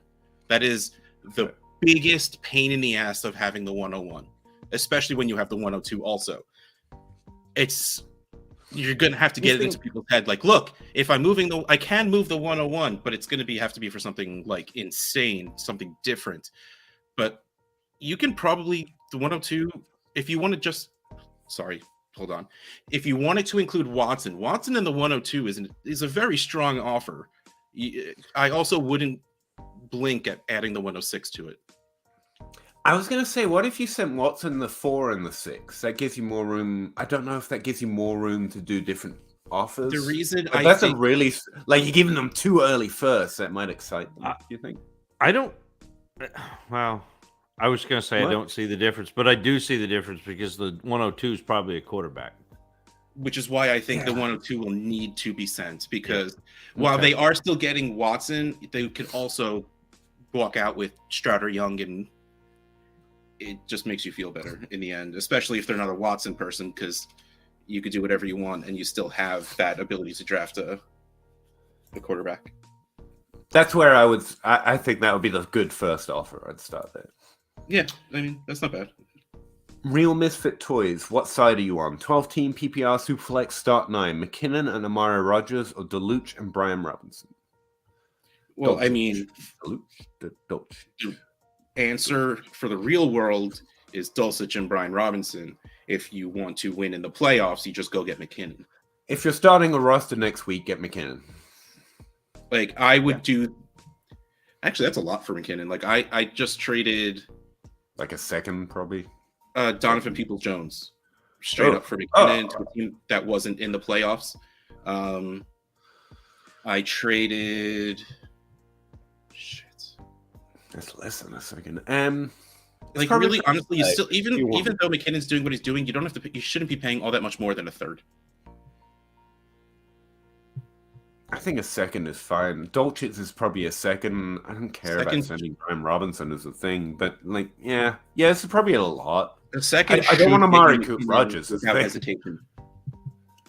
Drop Amari Rodgers and offer him Brian Robinson, I guess. It's a little too hot, but I don't mind it because if I'm starting if I want to start McKinnon next week, if you don't care about Dulcich or Brian Robinson, then yeah, man, go for it.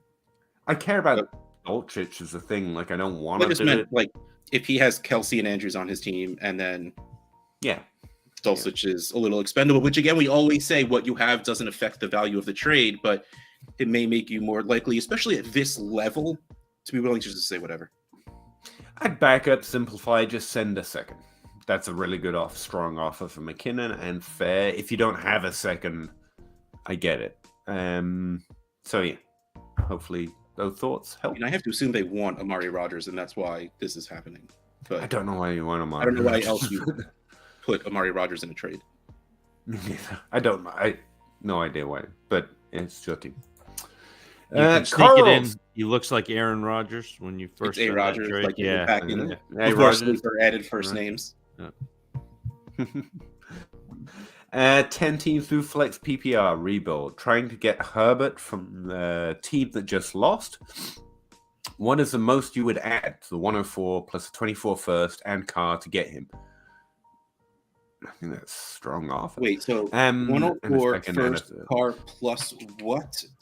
I think at that point it's not going to matter unless it's if you start adding seconds, it's just going to be compiling value, and no one's going to care about them. Yeah. I think the offer's strong enough to send. I think that's what I was about to say. Like, I think that's a pretty strong offer on its own. And as for the quarterbacks I would target, Lamar and Hurts. Outside of Herbert, it's whichever one's lowest value, maybe Dak. Kyler. The other part of this, though, thinking as a team that just lost, like if I'm looking at my team and I get nicked up and I still have a good team, it's going to take more than Derek Carr and a couple of firsts that aren't going to be quarterbacks to get me to move off Herbert. Just because, like, I'm not trading a top 5 quarterback for a couple of firsts that aren't going to be quarterbacks and a quarterback who may not be a quarterback here. I don't think he's very long at least for the Raiders. So I don't know. It's just, I get it, but coming at it from that other perspective, like I am a team that just lost. I had five leagues, was in the playoffs in all but one, and got bounced in all but one. And I'm not at a point where I'm blowing up my teams because I was a top 3 scoring team this year. Because you're not me. Yeah, well, I was a top 3 scoring team this year. Yeah. There's no reason why I would, like, a couple of breaks here and there, and I'm fine. So if I had started Mac Hollins last week, I'm fine. Think about that. The difference between me, like, being the bull of the woods in the playoffs and being out is the fact that I didn't start Mac Hollins. That's wild. I'm sorry. We both scored so many. We scored so many points. Oh, I know. We both were over 200. Over 220. Yeah. You did it to yourselves. That's what I'm hearing. Sober money. What's the realistic value on Breece Hall? I actually think that's an interesting question right now. Just before I get to you two and finish reading the question, we keep talking about trading for Breece Hall. I think it's an excellent idea. I think his trade value is decent. If you look at ADP or rankings, like there are only 5 players above him. Like there is a disconnect somewhere, and I'm interested in your thoughts on that. He's in Sober Money is in a rebuilding situation. He needs a quarterback. He has Tannehill, Cousins, Russell Wilson. He also has 223 firsts, 223 seconds, a 224 firsts, and 324 seconds. That was. I don't understand what you have to worry about. He wants Breece Hall. Also, where would I get Breece Hall? So whatever. Yes. Hugh just wait. He might want to trade him away. I don't know why you would though. Also, when would you get the hugest value? He is trying to trade. Yeah, he's trying to get rid of him. Not now. Not now. Workout videos.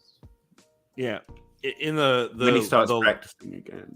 The last iteration of DLF, so December ADP and Superflex for DLF, Ken Walker is running back 3. Yeah, I saw that. I actually flicked over to rankings as soon as I saw that. I was like, nope, ADP's lost its mind. And Breece Hall is valued over Walker right now. No, vice versa. Yeah. Workout videos is probably the easiest line. Like you'll probably get the next Breece Hall value window when that first video of him. It's an ETN thing this off season. However, here's the thing: I like Hall. I think he's actually going to be worth it. So yeah, probably just Hall. Man, when he first got hurt, there was a few weeks where we were still talking of him as the RB1. Yeah, yeah. So I'm there. Like, I still really, really like him.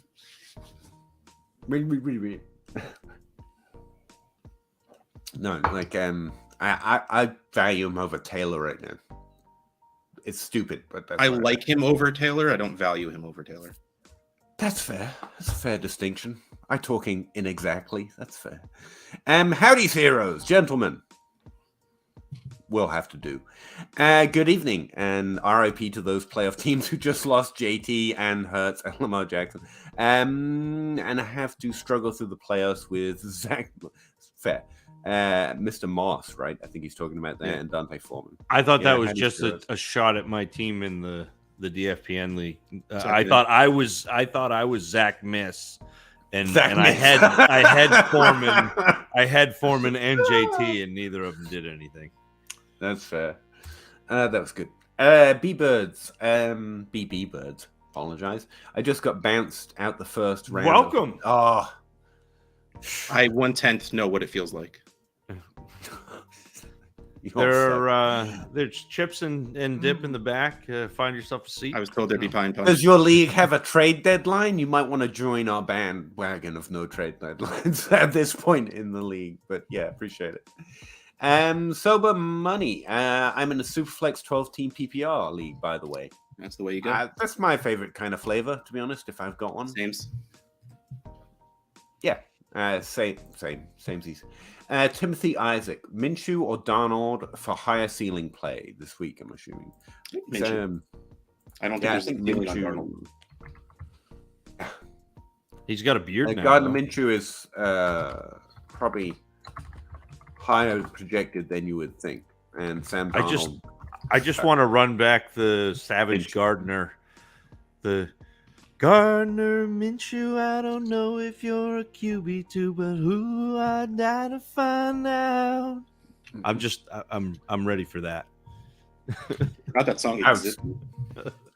That's gonna be I'll something. start Minshew in all situations of those two. Randy Wyatt, what's up, fellas? Keep up the good work. So I'm in my main Dynasty league. I was the number 2 scorer the first week of the playoffs. I know what's coming. Just so happened to play the number 1 scorer. Yeah, there you go. Gotta love fantasy, right? It's awesome. I'm glad we've put so much work into this. My bad. I deleted my other message, but they still showed up on your stream. I wasn't. No, you're good. We also just don't care. The more messages you put out there, the more special we feel. We like it.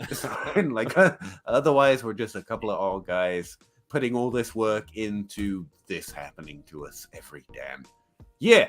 So yeah, I appreciate it a lot. Firefox, 101 or Garrett Wilson and the 109. I think that's not enough. The 101. The 101, but I offered. Yeah. I was willing to give away the 103 for. Oh, what was it? It was like the 107 in Garrett Wilson, and I thought I was being. I thought that was a very fair trade. So the 109 in Garrett Wilson is nowhere near the 101. I think I would rather have the 10. Would you say the 107 in Garrett Wilson? I'd rather have that than the 103. But the way we talked about this last week, and yes, I was asking heavy because the guy needed a quarterback. The 103 is going to be a quarterback pick, and I tried to explain to him why I was asking for a lot, but they just don't seem to care. Trade comments just never go well. That's why we should have open negotiation. No, open negotiation. Brian Ricks. It was JMO or Pickens plus the 107 to 110.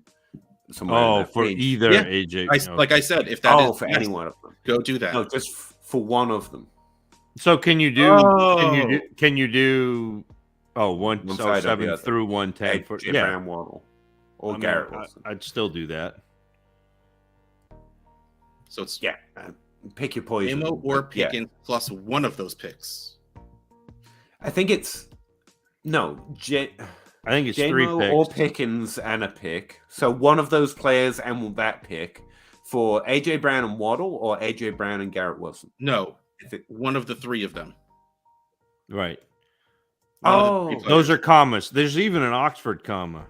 Which there is an Oxford car sitting right there. And there should be. There should always be. I agree. Like I got a creative writing degree. I'm an Oxford comma and an M- fan. I mean, it saves a lot of grandma's lives. I'm just saying, we should eat grandma. I would give up.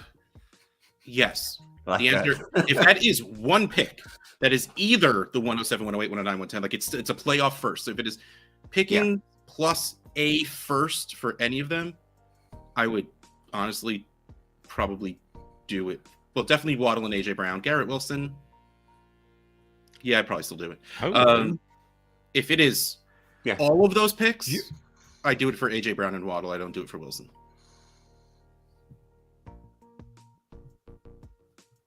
That's fair. I think yeah, I okay. think you're gonna come around on Wilson. Like you don't have to pay that for Wilson right now. So That's like what I I'm wouldn't saying. in value, but like man, he's gonna. No. I believe in the player. I wish he wasn't on the Jets, Yeah. but it's really a matter of actual value, not what I want. No, I get that. I don't always do actual value. So No, that that absolutely like, bites me in the ass every once in a while. Like sticking to what I feel like value needs to be, but Yeah. it's how I stop myself from overreacting to buying players I like Peter, and quick, screwing myself over. this next one is CD Lamb, and we can just. I don't like this question. I'm looking at it. CD Lamb or Olave and DJ Moore. CD Lamb. I don't. Yeah, it's Lamb. See, here's the thing. It's Lamb. Going into next season, they'll probably be back to back. Who? That's the thing. They're all going to Olave be and Lamb. close. I don't think. Yeah. They may be back to back, but they are not in the same tier. No, I like CD Lamb a lot more, but like Olave there's was so 10 high startup not so picks long ago. between them. Yeah, it's Lamb. It's not my fault. People are wrong. But that's what we're dealing with. We're dealing with people's values. I don't have to deal with No. So I don't have to deal with people. Like if I look at this, I am dealing with my team. I want CD Lamb. I don't that's fine. I want CD Lamb. I tried so hard to get CD Lamb in one league, it just didn't happen. Stupid Cowboys fans are such homers. I tried to get CD Not Lamb. a shot at Casey. No, Renshaw. Okay. Renshaw? Okay.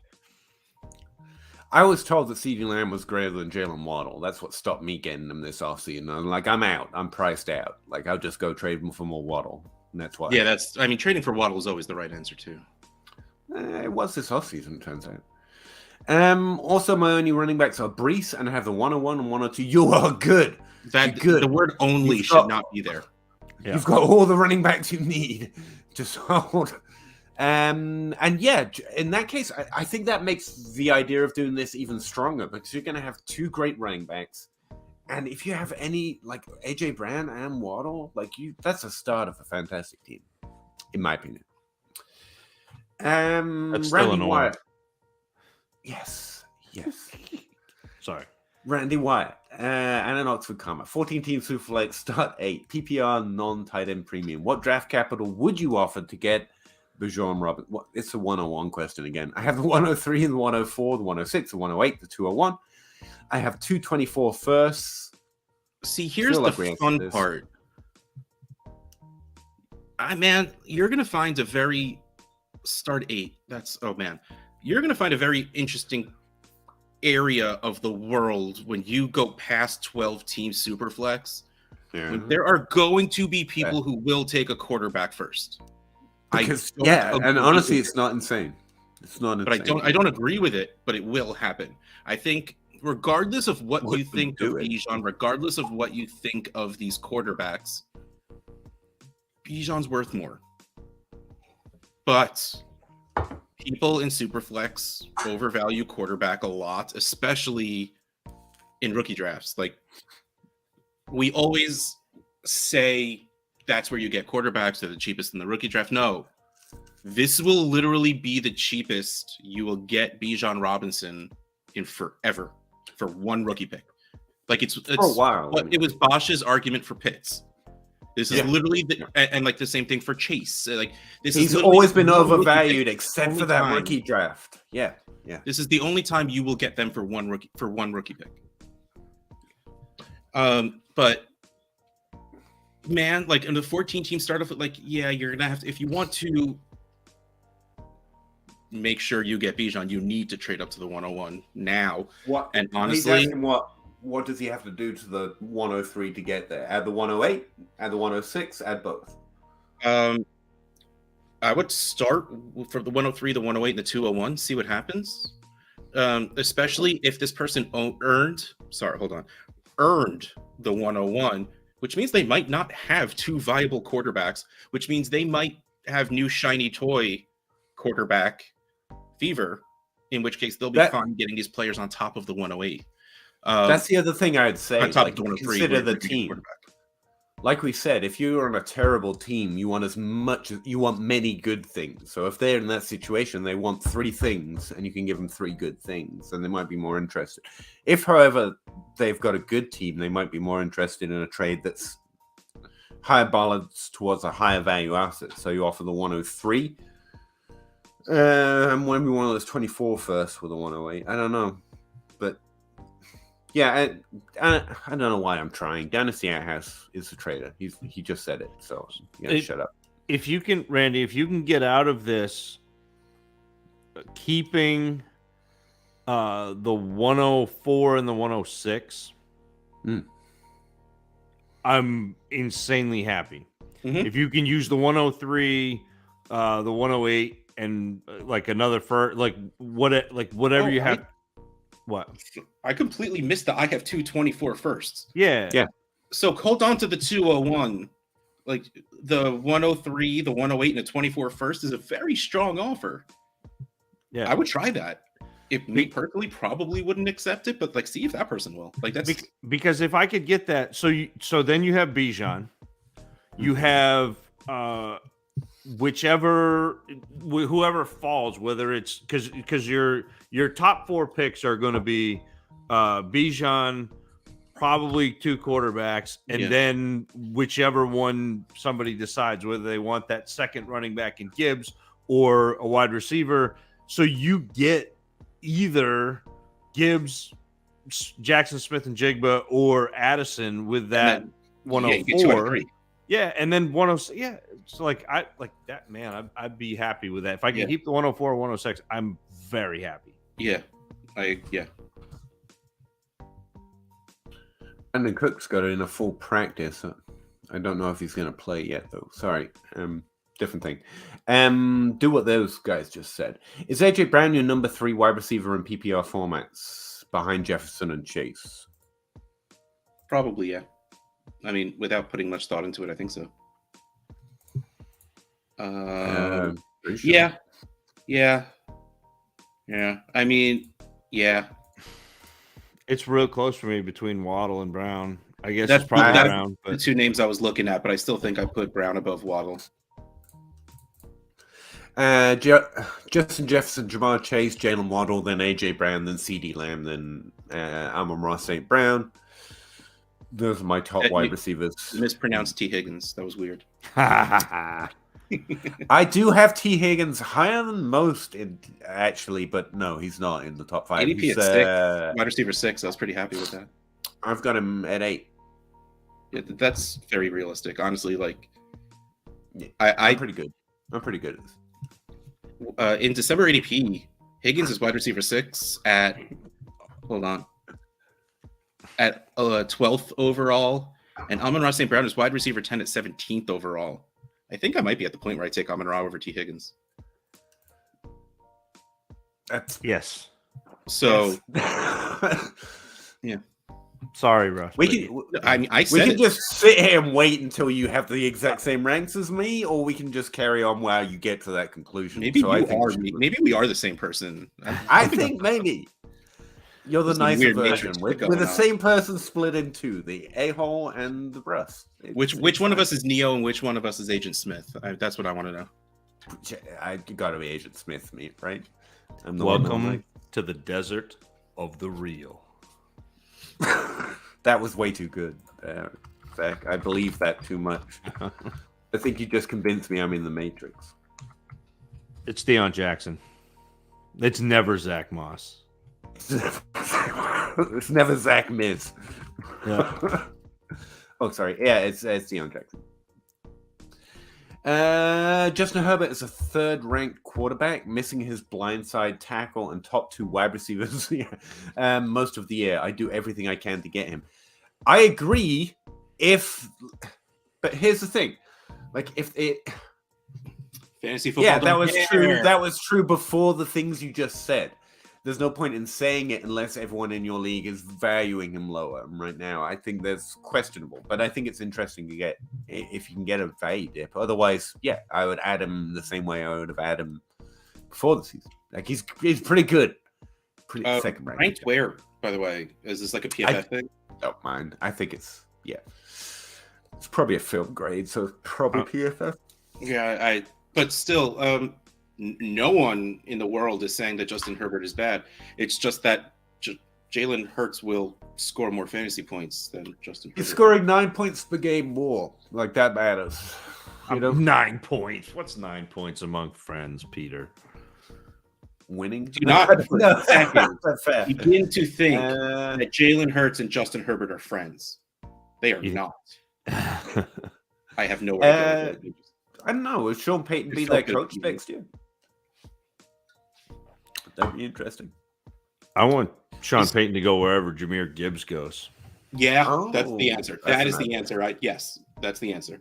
Or let Andy Reid go back in time with how he felt about running back. Like, let him turn Jahmyr Gibbs and what we wanted him to turn CEH into. Yeah, well, I think just have Jamal Charles back. That's what I need. Give me Jamal Charles or Brian Westbrook. There's a lot more. Charles. There's a lot more to Gibbs than there is to CEH. Yeah, I know, but like just expectation-wise, yeah. The Royal Chief, Ritter, Drake London, Ayuk, Rondell, David Bell, James Cook, Sky Moore, Nico Collins, Cam Akers. He has the 103, the 104, the 109. Trade all three for Deshaun and Treylon. All three what? I just don't picks. Three. No.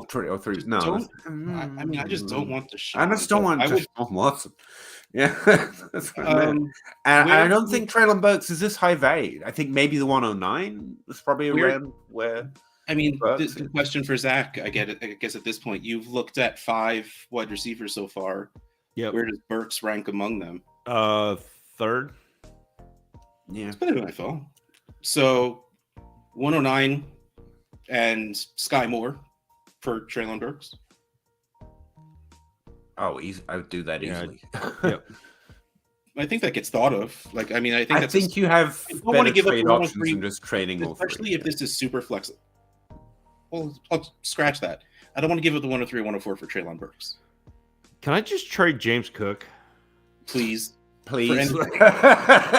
and like he's been fine. He's been like better than, or he's been as advertised, but people think that he's gonna like be the thing. Yeah, and he's not gonna be the thing. And if people are thinking he's gonna be the thing now, you trade him before they realize he's not the thing, and then you've got the thing that they thought it was worth trading to get him. That you're with me. You're on board. But the thing is, you have the thing that is the thing that we want. I feel like we just stepped into like a really bad Dr. Seuss. We got like thing 1, thing 2, the thing. I always just think of the Princess Bride. It's always better to trade down if you can, because they feel like they're getting the better player in the deal. If you could trade London for Burks, I think you get a plus. I would try with honest. Like, I want to hold on to London because I think there will be a spike in his value. Yeah, not even assuming he did much better this week than he has in a while. So I'm down with even. Yeah, I'm not quite. I think London's value will go up. So I would Ayuk with anyone below him for Treylon also if he didn't want to give up the picks. But like, if you want Deshaun Watson, the real answer is if I have Deshaun Watson on my team and I am talking just about value and nothing else, I'm not trading him for anything less than top 5-6 quarterback value. That might not. I think there are.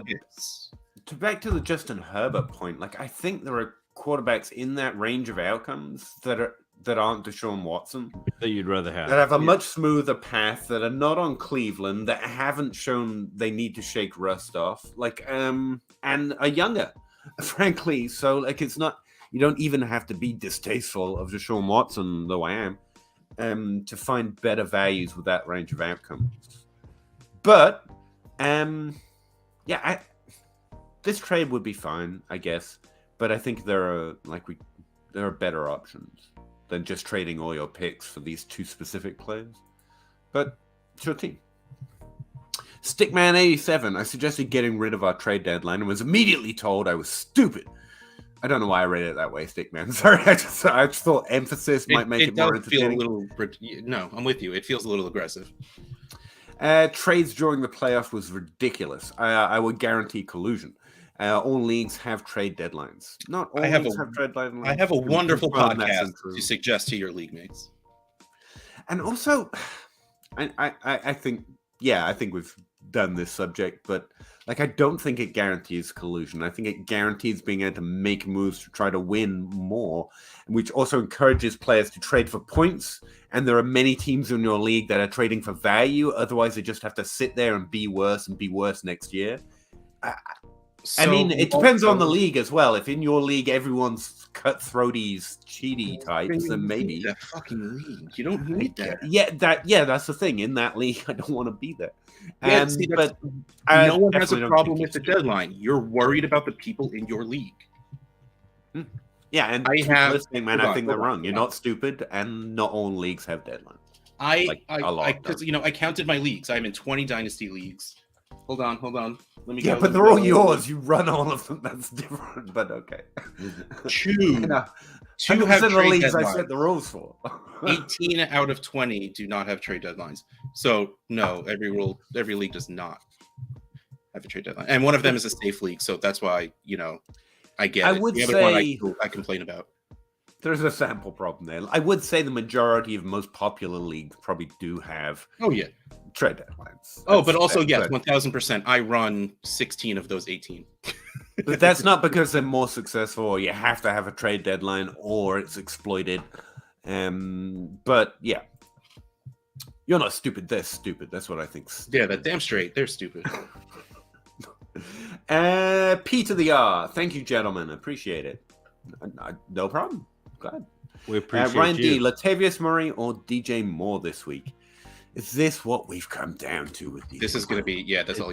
Would you trade the 104 for Trevor Lawrence? Yes. Okay. Yes. I'm not. He didn't even wait for my answer. Notice that. He didn't care what I was going to say. Randy, I would start DJ Moore. Yes, I did. You would start DJ Moore? Would you not? It was a question. Yes, that's the way it's coming out for me. But you can disagree. Like, I'm not gonna say, but you're wrong.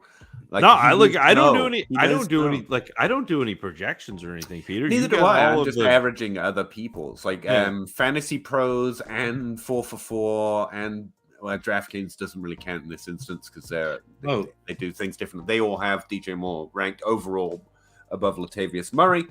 I would give the usual caveat. The ranking difference is enough that I normally didn't, but like running back floors are a lot safer because you can guarantee they're going to get X amount of touches. So it comes down to what you think of the game script. However, in this case, like DJ Moore's game against Detroit has got like a 43.5 Vegas total, whereas Latavius Murray has a 36.5.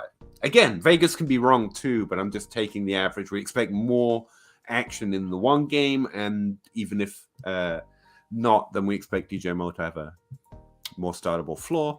But projections are what they are. They give you the average, and then you have to play around that.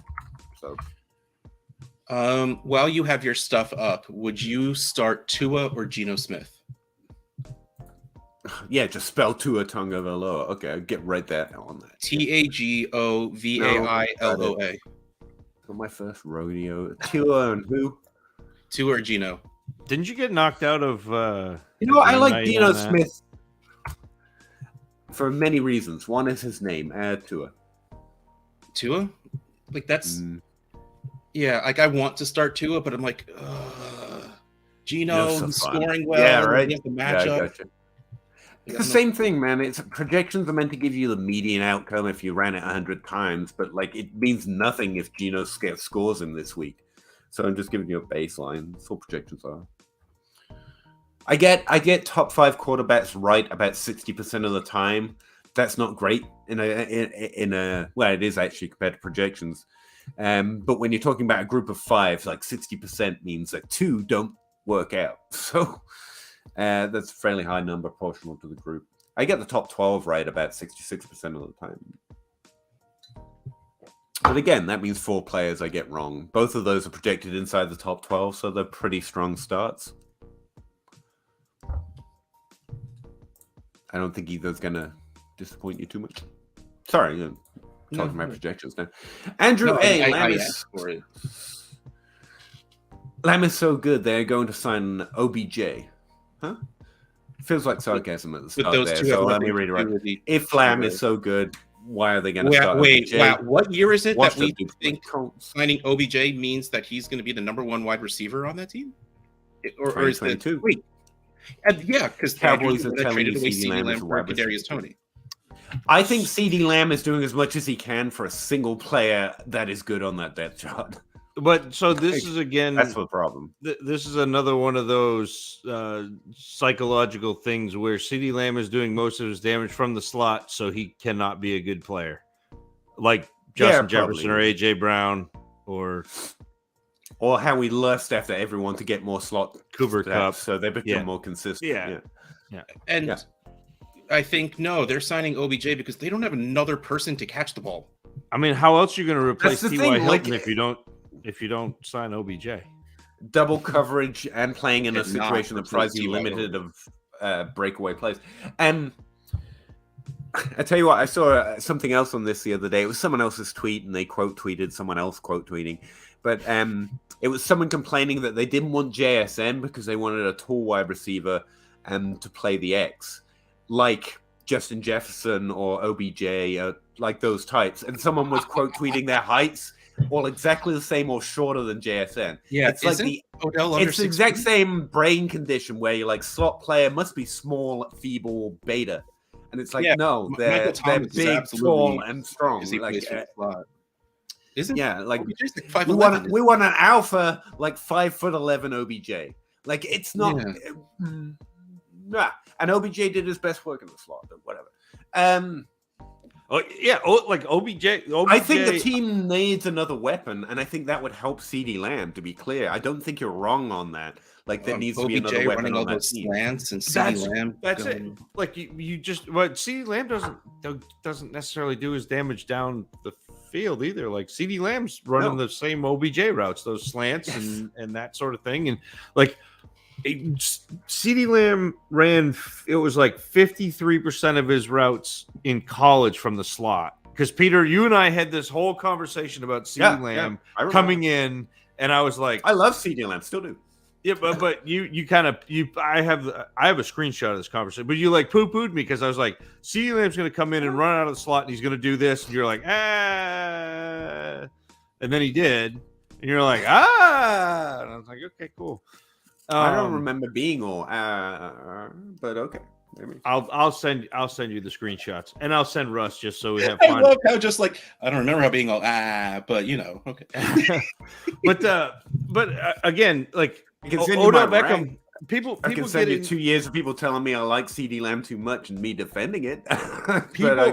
People get in Odell Beckham because he made that like one catch, one hand catch in the end zone, and they forget how many slant routes he ran that he caught an 11-yard slant from Eli, and then he took it 50 yards.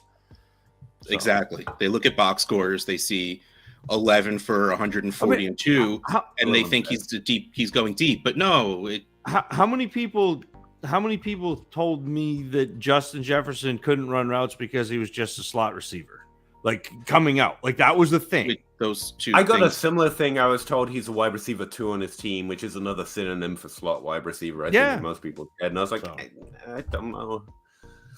Then again, Odell Beckham was the number 2 wide receiver on his college team. To Jarvis Landry. That's right. It took me a second to get there, but I got there. Mike Williams, Hymeny. Zay Jones or Mike Williams? Anyone? I would start. My projections would say start Mike Williams. Zay Jones is just doing really well, and Mike Williams is streaky. Yeah. I think I would pick Zay Jones, if anything, just because there's more of a chance Mike Williams gets hurt in the middle of the game. Like that, I would play that scared with Mike Williams right now.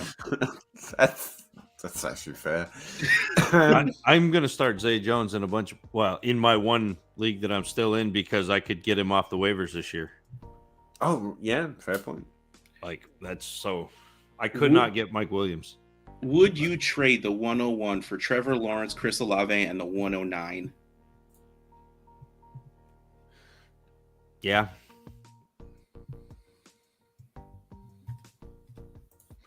Yeah, sorry, I was just looking at something else. Can't figure out where our names have gone. We don't have our names. Not that it matters, but There's anyway. a button that says brand on the side. If you click that, and then there'll be something that says show names, like a little slide button.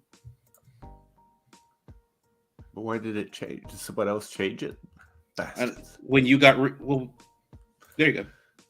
There we go.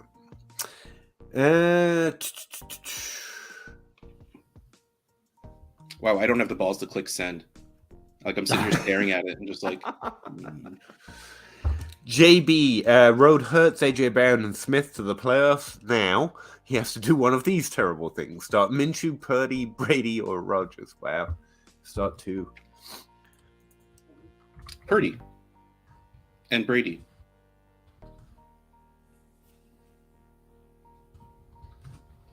I'm Because ignoring you. how many points did Aaron Rodgers score this week? Was it more than 20? Was it more than 20? I don't know. It wasn't.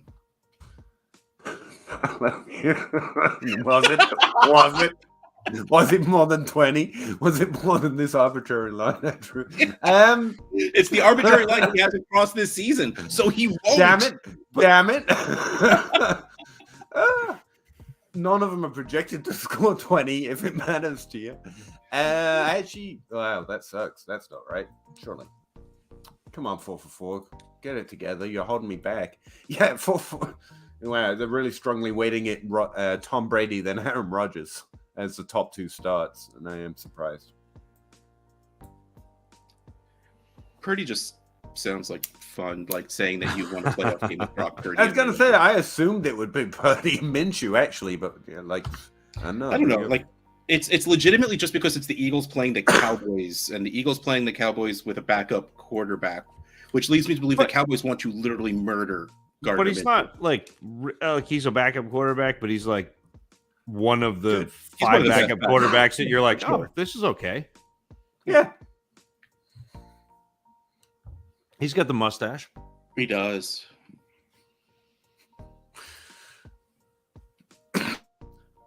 He's third. Zach, are you low on Quentin Johnston? He's 3. Or have you just not gotten to him yet? I am not low on him. He's 3. 4 if you put in Treylon Burks. Treylon Burks was in last class, Russ. But we're talking about. We talked about it before, and you put Treylon Burks at 3. I did. I prefer Treylon Burks to Quentin Johnston, but not by like. I know the two had absolutely nothing to do with it, but I was looking at Treylon Burks' name, and it made me want to bring him back up. They're very close, but yeah, like Quentin Johnston's fine. Like he's good. He is a player I would like to have on my rosters. But he's not. Yeah, I know how you feel, Nick. Like, I've had Zach Deadpan read that to me before, and it's always like, do you, though? It feels like you're trying to catch me. I don't know. But, yeah, he's saying it as clearly as he can. I don't think it's JSN. Well, actually, I think I have Jordan Addison half a point. So it's Jordan Addison, JSN, and then Quentin Johnston. But Johnston is below those guys by a tier.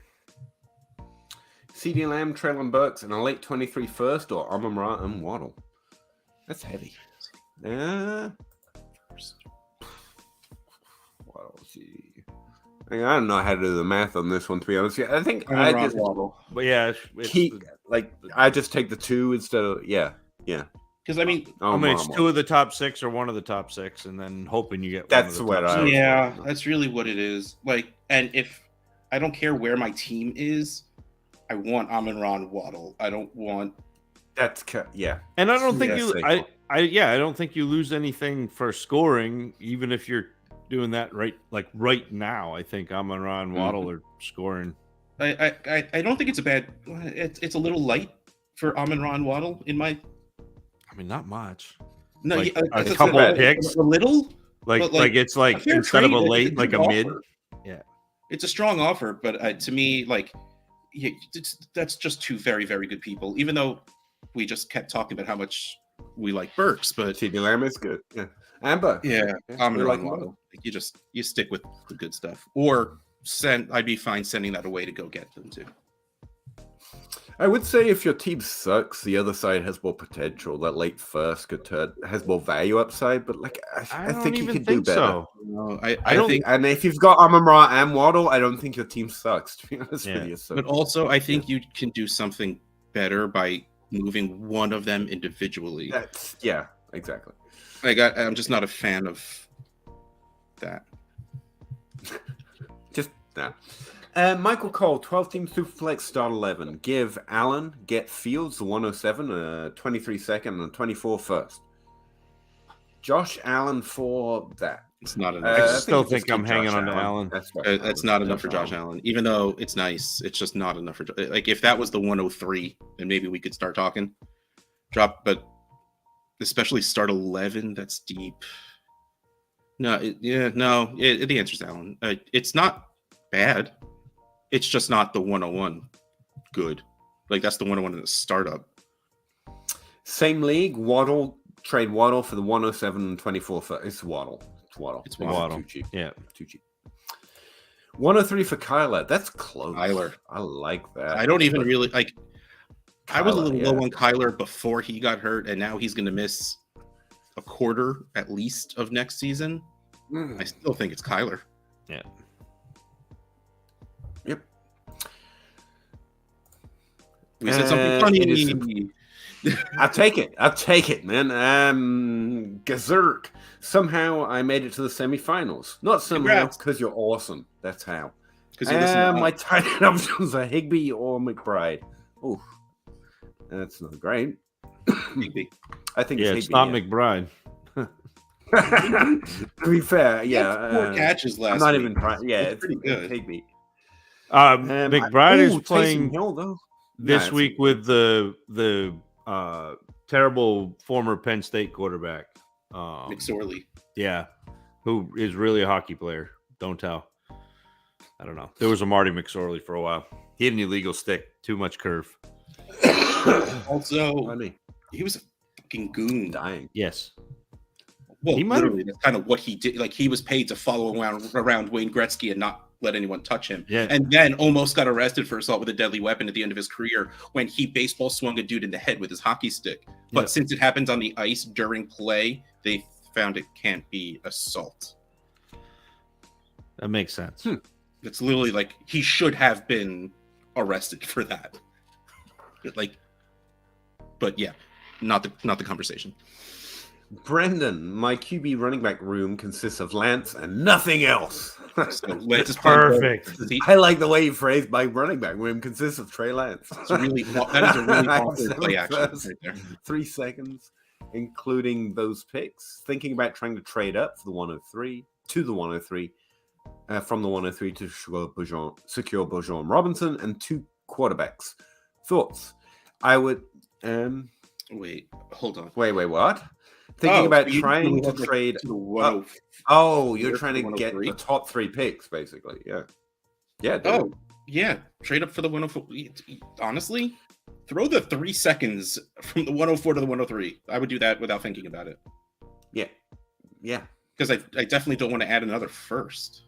You wouldn't add the 4 to the 5 to go up to the 3, though. Right? I don't care if I have the 12. I don't want to add it to move up that 1 pick. Yeah. You might have to, because it's, again, moving up to get a quarterback, which should be expensive. I wouldn't do this yet, though. Ooh. Oh, yeah. Like, again, like we're talking like we know that there are going to be 2. This is the same. Oh, okay. Willis is going to be the 101, guys. Yeah, and again, like I have not watched quarterbacks yet. I can't tell you, but I have heard a lot of smart people give a little bit of pause. For which? For Stroud, I think. All right, I need you to actually get an answer to that and let me know. Yeah, I will. But anyway, like, and this is something that will be there too. So yeah, you're gonna know an awful lot more closer to your draft. And honestly, how much you spending to trade up to get to the 103 to secure that second quarterback that you don't know about? And how much more would it take to pay up to get a quarterback that you do know about? Like Brees Hall, maybe. Quarterback. Yeah. Yeah, so like I offered the 104 for Trevor Lawrence. Not to say I don't have an email yet, so it hasn't gotten rejected yet either. Right. But like that's kind of what Zach is saying. He's saying you don't have to do this through the draft. You can just trade the 104 to go get a quarterback. Yeah. And then you'd still have a quarterback and Bijan, and then you would have your other quarterback who's a sure thing, not a rookie. And then you'd have your upside with Lance. Like that to me is I'd rather, instead of getting 2 rookie quarterbacks, I would rather get an established quarterback with one of those other picks. Keep my 101, keep my 102, get an established quarterback with one of my other picks. And even if I have to add a like if I go 104 plus a late first, like I'm fine with that. All right. Gazurk, start 2 of these 3 running backs. He needs high upside. Dobbins, Swift, Pacheco. The Kansas City Chiefs running back. I've actually never seen a 3-way tie in my prediction sheet, and this one produced it. So, yeah, I think it's Swift and Pacheco. Those are the 2 I'd go for. I start Dobbins. Pacheco. I know you do, but that was true when he was injured and not playing. So, like, can we have some realism? No, you have me. That's what this is. No, I think Dobbins is a fine start too. They're all 3 projected pretty close together. That's what produced it. But yeah, I would go the other 2. Sorry, there's a bit of a tie decision there. We'd ask Zach, but he literally just keeps making bad roster starts. Like, that's why he just lost it. The Scott Fishbowl. The Scott Fishbowl started at like 79% efficiency. It was awesome. It was awesome. Sorry. Brendan, rest of my picks would be shots at running backs. He has AJ Brown, CD, Kevin Ridley, Pat Fairmouth, 324 first. And again, don't do that. I can hear Russ screaming in his own head. Draft for value, trade for need. I don't have to do it anymore because I got you two. That's you have no idea how happy it makes me. But like they're very well may be running backs, but if at the 105, if you don't trade the 104 and the 105, and those 2 wide receivers are there, Jackson Smith and Jigba and Jordan Addison, do not draft a running back there. Don't do it. Like, if you get into the back end and there are guys like Zach Evans and Kendre Miller and Sean Tucker and like Charbonnet, and like that's fine. Like, draft your running backs, but like don't get in your head right now that this is how you're going to draft, because take the best player and then trade them for what you need. Royal Chef says he appreciates us, guys, and we appreciate you, man. Thanks very much. Nick says he decides his start-sit decisions based on Vegas yardage, reception, and TD odds, which honestly I've heard like professional DFS players also use. So if it's working for you, I'd keep it up. Yeah, I mean, it's like anything. If you get familiarity with it, you know how to read it. And that sounds like a lot of math. It does, doesn't it? Andrew A. Start Tuo, Gino, missing his wide receiver 1 with a broken finger. I think it's going to be terrible. Tyler Lockett. I like it balls. Didn't I do this question earlier for some other reason? Yeah, it's Tuo. Rookie wide receiver. I asked check. Answer. I did. Anyway. JMO or Pickens? I'd rather have Pickens. Wilson or Olave plus a second. Pickens and Pickens Wilson. and I can't. Oh yes, Wilson. Still Wilson. I don't. I'm taking Zach's word and saying Wilson. To be honest with you, that's why. I gotta be. If it was a 20, if you could listen to other people.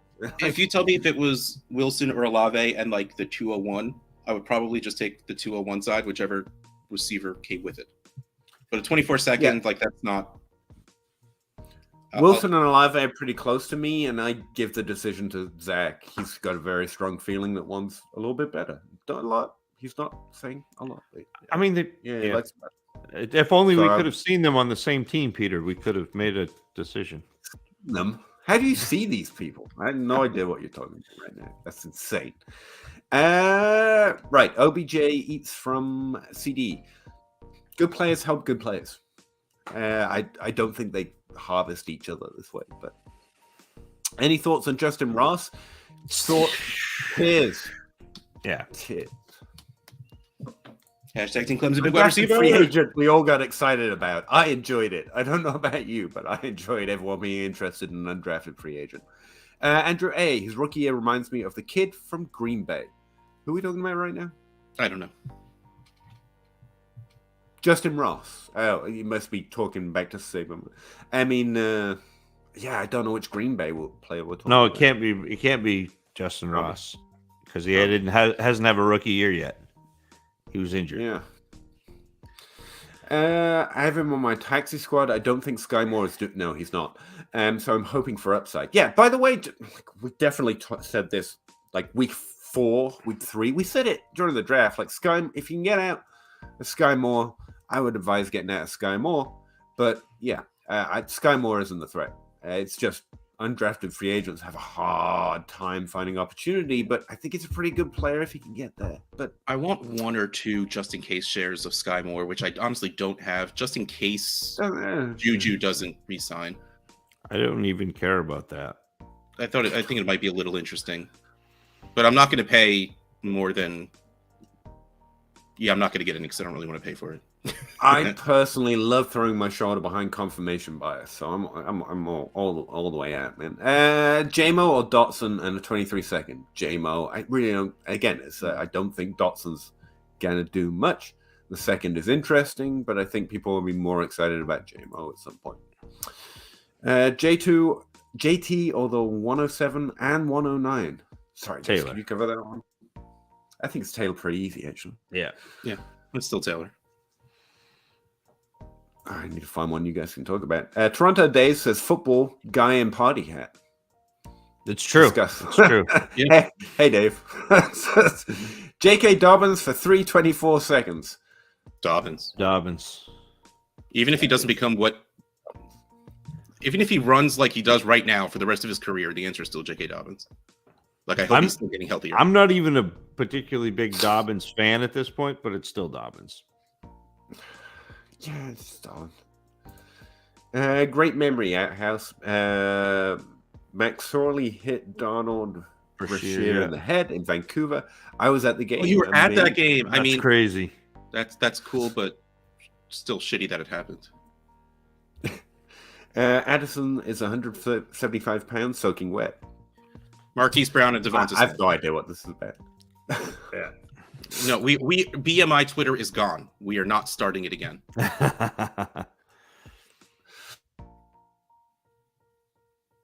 Sorry, I gotta go for a second. Could you cover me or what? We'll do our best. Go. Yeah. If Akers has a solid finish to the season, are you selling or holding? Selling. I don't have any, but yeah. If I can get, okay, let's put it this way: if I can magically get a first of any year, I don't care how far away it is for Cam Akers, I will take that. Other than that, maybe if we're on the clock in the early mid-second and I see a player I really like, I would make that move. But I don't feel the need to do it now because I don't think anything will lower his value between a strong finish to the season and the start of next season, because they have to bring in another running back. They literally don't have enough. Right, but we don't. So here's the weird thing about value is we don't react until things happen. So Akers will have value until that happens, and then everyone will go, "Oh no, Cam Akers has been replaced," and then his value will go in the tank. And I wonder if we've moved past. Like I don't remember. I do too many effing shows, so I don't remember when I've talked about where I talk about things. But like, we have had enough instances this year alone with this wide receiver is going to be bad because they added this wide receiver, and then we see Hill and Waddle as both top 10 wide receivers. Like, are we done with this now? Like, Russ, Ken Walker right now is the running back 2. Well, it's because everyone else is hurt. No, but that shouldn't matter because it's Dynasty. But what we're saying is we're being reactive, which is what we do, which is why micro markets work, because you can see this happen. So, like, again, like if you want to buy Cam Akers when that happens, that's a great time to buy Cam Akers. But like right now, I'm selling especially if he has a good end of the season. I am selling. Like, are you taking any second you can get? Probably not any second, but that's like, what I said. Yeah, waiting to the draft. I actually think it's a really interesting idea to try and sell name value for first so far off no one cares about it. That's a way of stocking up on a draft class before anyone is interested in that draft class. But it's a very specific trade. It's whether anyone in the league is willing to do that. I like the idea. I think with the 21 class during that rookie draft, where all of a sudden you started seeing a lot of people trading for 2 years out, and everyone be like, "It's 2 years out. Why would you do that?" Because we kind of already knew a little bit of what 2023 was going to look like. So I think the taboo or stigma or whatever of trading for future years is a little less than it used to be, but I still think you have a lot of Dynasty players that would be like, oh yeah, that's 2 years out, whatever, I'll just do that. And honestly, there's a lot of times that's me, and I'm not gonna lie, like, yeah, but it is absolutely a viable strategy when you are like full on rebuilding. Don't feel like you need to do everything for this season. If you can get something 2 years down the line, a first for a player you shouldn't be getting a first for, I still think you should do that. That's the way you end up saying things like, I have 7 first-round picks this year, and everyone's like, exactly, because I like them when you didn't. How will Herbert's return affect Montgomery? My first reaction to this is it works the other way. If Monty's not there, Herbert's good. If Monty is, that Herbert's upside decreases. Did something change this year? Like, did Herbert take over the job and I missed it while Monty was still on the field? No, I don't think so. Again, one of those default rules in my head is an NFL likes its own farts, and they drafted Monty higher than Herbert, and that's always going to be a thing. But maybe I'm wrong. I mean, for the beginning, it felt like Herbert was taking a little bit of work, not a lot, but a little bit. Yeah, I think that's. I don't think it'll greatly affect him. That's fair. It could, at this point, it might be more of a committee than just an outright bench spot. That's fair. Is DJ Moore worth 323 sets? Yes, he's worth more than that. Right? 323. Right. Yeah. Give Mixon and the 108, get the 110, and 108 and 110, get JT. So the 108, the 110, Mixon for JT. It's a lot, but it's probably okay. Yeah, I'm assuming he's. But I would rather not trade for a running back. I'd rather go try to get Amon-Ra St. Brown or Waddle or I'm just checking right now. Like Taylor's not starting, right? This isn't you buying on JT's dip. This is you paying JT prices for JT. Like this. Yeah. So this is why I like having Zach around. And you heard it before when we were talking about, he's talking about micro markets, and I'm talking about, the regular move of the NFL and all of that stuff. I am really bad at tunnel visioning in, I see bigger pictures when it comes to trades. So someone asked me a question, I answer the question, but Zach's like, but what about that over there? And that's insanely helpful. And that's the right answer in this situation. There are much better things you could do with these pieces than spending it all on Jonathan Taylor. And again, that to me, that's the value of having people who do things well that you don't do well. Like that again, that's my whole strategy is like, I understand what I do well and what I struggle with. And so, Russ, exactly what you said, like you and I think differently, but having you and having Peter, having J Mike, like having all of these intelligent people that fill in the gaps where I am deficient help me be a better fantasy player. He says he has Garrett Wilson and Olave, and I think I know what he means by that. Like, I don't need wide receivers, and he wants JT. You always need wide receivers. I'm gonna default to the what our house is saying here, and Zach was. That's why I went and checked to see if he's suddenly starting. Like I wasn't wrong. Like this trade was good last week. The point of targeting JT right now would be you only have to send Mixon in the 108. Then I'd be like, yeah, sure. Instead, you're paying. The reason we like Breece Hall is he's slightly younger, less of an injury history than some other running backs. And you might be able to get him a slight discount right now. Not specifically that he's younger or that he's in the top 5 or anything else. So I think Breece Hall would be a better target because you'd be sending similar offers for a younger player. But to both of their points, like, if you just because you have a Olave and Wilson doesn't mean you need to trade for running backs right now. Unless you're getting a good value on them, you don't trade for them unless you're trying to start them. As a rule, that's the way I play.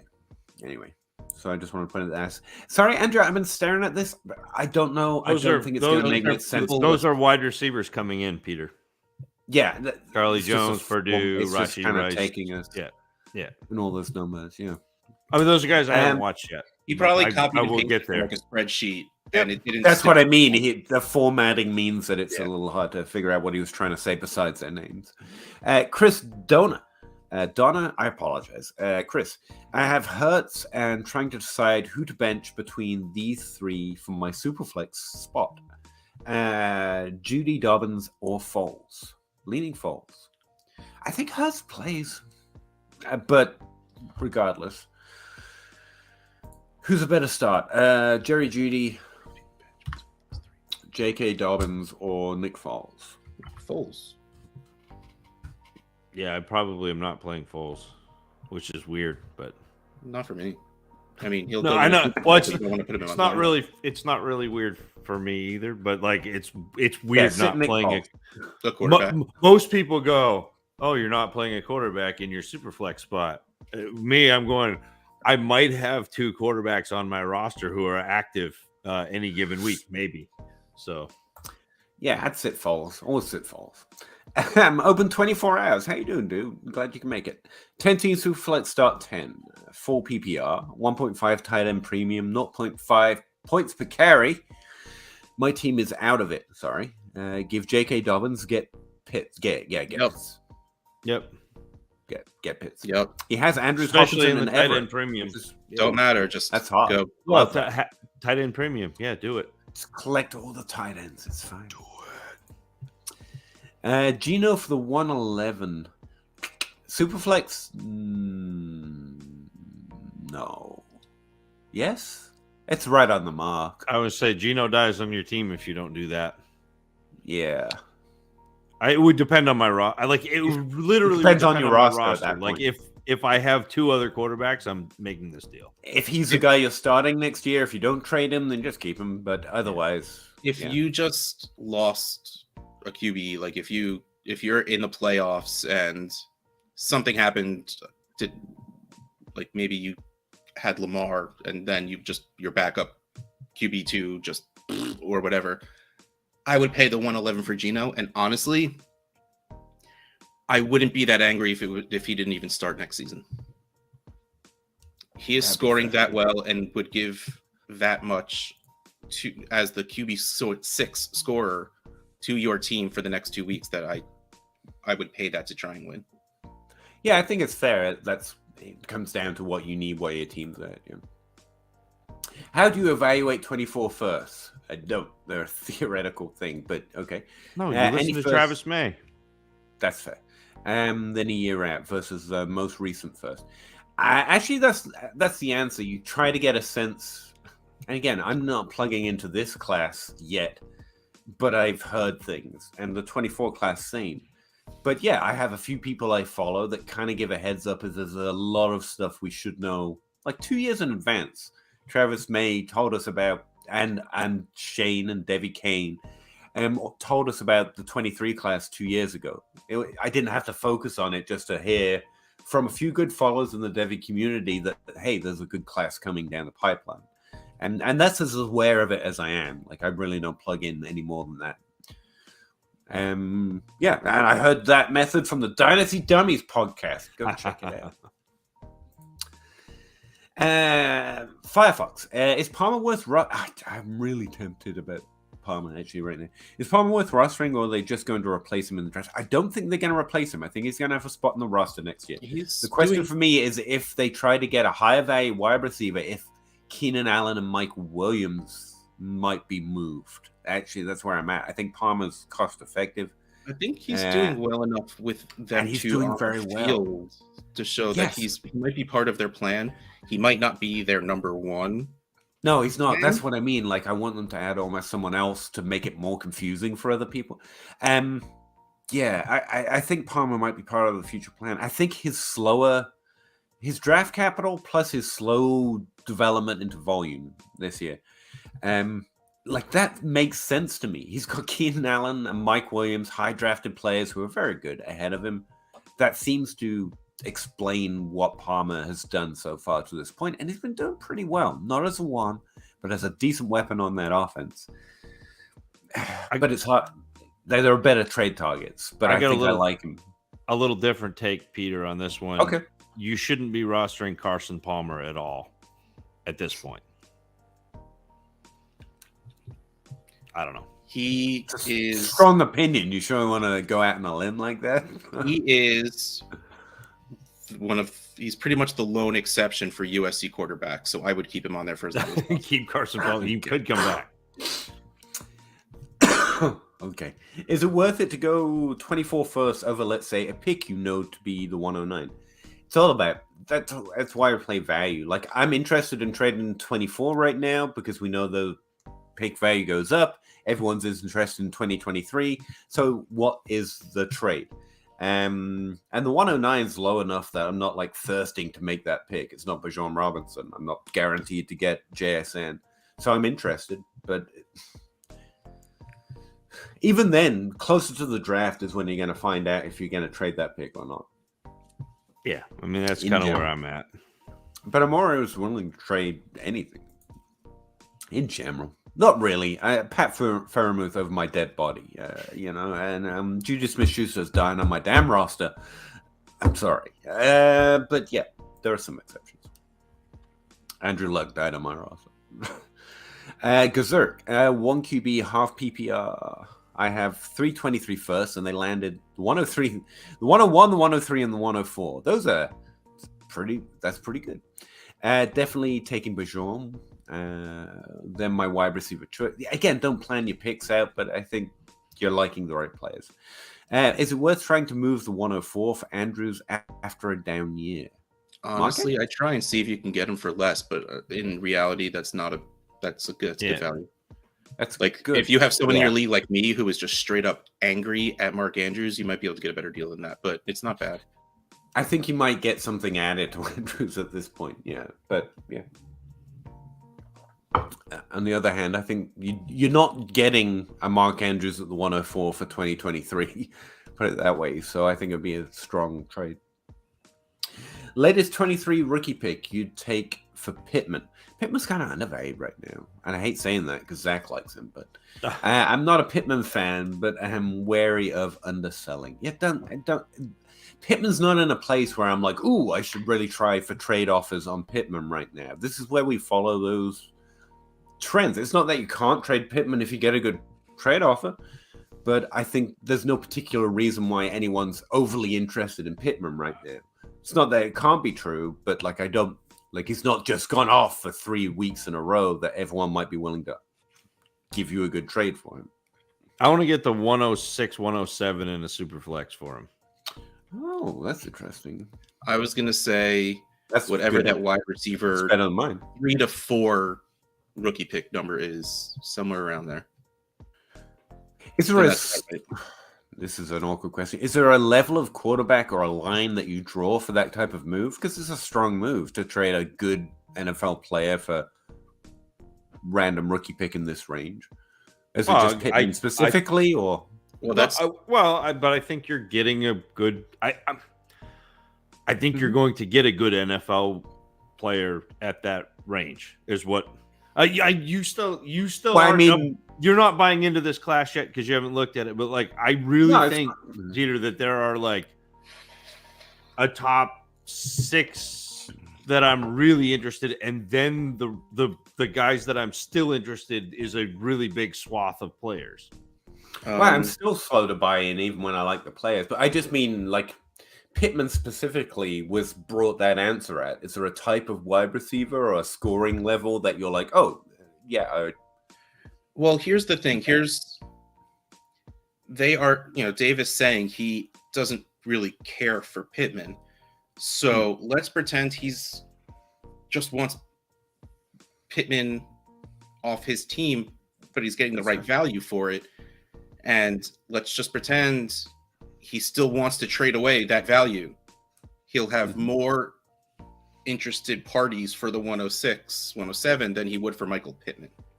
So, yeah, I'm not disagreeing. I was just wondering, like, if there's more players you would do that for, if is it just specifically Michael Pittman? I mean, I was just asked about Like, Michael Pittman. is it also? But there are probably other players I would trade for the 106 or 107. I know I'm usually being a dick, but in this case, I was just wondering, like, is it also I legitimately thought that was your or is question. it also Jerry Jeudy? Is there a level of wide receiver where it becomes, let's go get the new one? No, okay. Not really. It's usually pretty specific on how you feel about that player and how you feel about that player on that team. You should all run spreadsheets. I'm just saying, 6-point pass touchdowns. Pick one this week. Fields, Trevor Lawrence, Goff. Well, we picked Fields over Lawrence before, and I'm going to take Fields over Goff. Yeah, it's Fields. Gazurk, my tight ends are Higbee and McBride. I think we went through this one, sorry. So obviously need a massive upgrade. Well, yeah.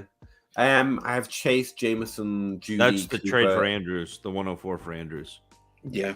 Yeah, the 104 for Andrews. Pretty solid one. Or a 24 first, a random 24 first is probably too low, right? For Pittman? Yeah. Like, if you can get like a 23 second thrown in, I would probably do it. All right. Shout out Palmer from Toronto area. Yeah, we know, Dave. You told us last week also. I love you, Dave. He'll tell us next week as well. You come back and you tell him every week, Dave. Don't let him shut you down. Randy Wyatt, my leagues I'm sleeper, so I never have my own picks. Last year I had no 23 picks. Now I have 5 of the first 15. Wait. I don't know how that sleeper. I don't know why sleeper does that to him. I don't play sleeper. Is there a glitch in the system that you just don't get your picks? But I bet 3 picks in the top time. Yeah, I don't know why sleeper would do that to you, Randy. Like, I don't. It's another reason not to play in sleeper, as far as I'm concerned. Justin Johnson, 1 QB, super start 9, half-point PPR. He has Herbert, Mixon, Garrett Wilson, Chris Olave, Amari Keenan, Devontae, Jacoby, F-Muth? Is there another Muth? I want that one too. 23, 104, 108, 110, 111. Thoughts on roster build to 23. Here's his team. What should he do? It's another one of those. You have a good team. I'd trade Mixon. Yeah, like you can pretty much use the 104. It's one quarterback, so 104 and 108. Go add some youth to, just in case with Amari and Keenan maybe aging out, and then honestly trade the 110 or 111 for a younger running back. I just sort it into very loose categories. So you've got Mixon, Olave, Amari, Keenan. I think someone could be interested in them more than I am. The 110 and the 111, and maybe even the 108. And I go a shopping. Go send trade offers for CeeDee Lamb, Amari, Amon-Ra, wide receivers that I like a lot or might like a lot more than others who I think are in a higher tier. But that's most of the offers I'd be sending at this point. What do you have to put with Mixon to get Breece Hall? Anything? Ooh, that's a good one too. Those firsts. So if you throw a late first with Mixon, you feel good about get Breece Hall? I did that for Breece Hall, yeah. So that'd be one of the moves that I would make, because I think I love that. I think you get younger, you stay competitive at running back, and then you start making your other moves to build that wide receiver core or add another running back. Yep. I think Brees holds strongly on the send an office. I like that one. Do I do Swift or the 109? Swift. Swift. I don't even really like Swift, and the answer is still pretty easily Swift. He's already not that into the 104. He loves Andrews. Dynasty Trade Calculator has Mark Andrews in a tight end premium league, super flex, worth the 101. That's strong for me, but that's there. He's a pretty good he's still ranked as a pretty good start this week. I was just wondering if it's different. If you need to start, maybe go get Kelsey. But no, 104 for Andrews is solid. How would you guys feel about Mark Andrews if Lamar leaves? He's still really good. Still a good tight end, yeah. Again, it's why my underlining of why Mark Andrews gets volume is Mark Andrews gets targets. There's an interplay between quarterback and receiver, and yes, not having Lamar Jackson is worse for Andrews, but I still think he gets volume and he does pretty good on volume. I don't think there are many quarterbacks who get that level of volume or do that well. So it's worse, but I still think, that's where I'm at. You just got to balance your opinion of that situation. I still have him as a tight end 2 in Dynasty, so I wouldn't adjust him that far. Local liability. And by the way, just in case it's getting through into my tone, because I realize that might have sounded remarkably dismissive, I'm in pain. It's not you guys. Like, I've got some significant spinal stuff going on right now, and it's hard that I don't mean to sound disinterested. That's where my tone is coming from. Local liability. 12-team PPR, sit 1. AJ Brown, Lamb, Waddle, or Hopkins. It's the same link with Najee or Zach Moss. I mean, you gotta say Hopkins, right? I think he said Hopkins, yeah. Without Murray, you said Hopkins. Yeah. I'm not even going to look. It's Sid Hopkins. Najee or Zach Moss? I think you start Zach Moss. Sorry. Sorry. I was going to say you sit Zach Moss, and then I crossed over. Yeah, you start Najee Harris. He's been pretty hot lately, has he not? He hasn't. Yeah, he's been pretty decent. Najee Harris. Andrew A., I sent a link of the wide receivers production to the NCC if you have Addison over. I'm not there yet, man. But I appreciate links to data. I always do. We almost made it through a show have most of Andrew right bringing up Jalen Hyatt. I have not watched Jalen Hyatt yet, but when I do and come back with Addison over him, we'll have a conversation. That's what we're going to do. You're going to arrive one day and be like, guys, watched him. And it's just going to be the Zach explains what he thinks of Jalen Hyatt episode, I think, at this point. Oh, appreciate it, Firefox. Thanks for the help. No worries, man. Thanks for joining. We really appreciate having people to talk to about this. Hold on. We can't skip over my love for you is ticking clock berserker. I'm not going to sing the next line, even though, this isn't censored berserker. Did I skip over something? I missed something? Dave bringing up berserker. You missed a movie. Oh, okay. Or you can go on now. Okay. Hey, you all. Thank you. Semi-finals starting roster. Question. Pick 2. Foreman, Evans, Connor, Jeff Wilson, Fournette. I'm going to have to look at that one. Connor. Yeah, probably Evans and Connor. The only other one that's even close is Fournette. Yeah. Evans honestly hasn't really been great lately, but still I'd pick him. Wow. How are those spreadsheets coming? Pretty good. You? Oh, fantastic. We break, man. We're pain. Why can I never get a break? That'd be so hard. Connor and Evans. I didn't even put Leonard Fournette in, nor will I. Cares. Okay. Now I feel bad.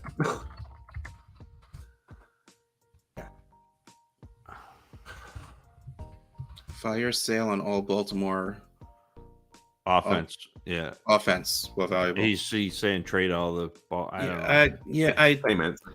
So there's wrong. It's not right, but it's not wrong. I mean, I honestly probably Do you really Dobbins, think Dobbins is better off if Lamar's not there, not to be. fair? Yeah. That it's an interesting team because I think it's going to be fairly competently run, even if they make a really incompetent decision and don't sign Lamar. So, yeah, J.K. Dobbins will probably be pretty good. So would Andrews. Worry about Bateman more than anyone without Lamar. How serious are we that we think that happens? So it's the kind of thing I wait to see before No idea. ESPN is in the entertainment business. Yeah. Lamar moving is entertainment. It would be. Then again, the NFL is getting more frequent on these big moves or trades, but there's nothing to help me guess whether. Don't get me wrong, that would be insanely fun, but I'm not going to believe until we are so much closer to it actually coming down to happen. I've heard the Saints. I've heard the Jets. I mean, yeah. Start, bench, cut, burgers, tacos, pizza. Finally, one I don't need a spreadsheet for. All right. Finally, one I do have a spreadsheet for.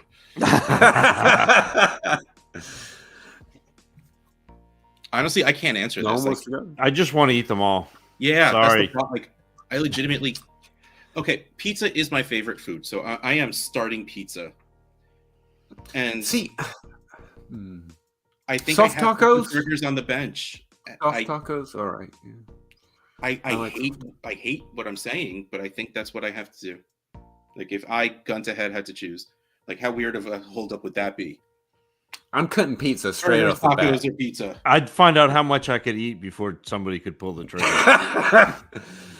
Can I put burgers and tacos on the pizza? Benching burgers and just gorging on tacos. That's what I'm at. Hey, you all. Yeah, Zach's like, you're not making me choose between food. I'll eat it before you get it. Russ has been out to eat with me, Peter, and the answer is what?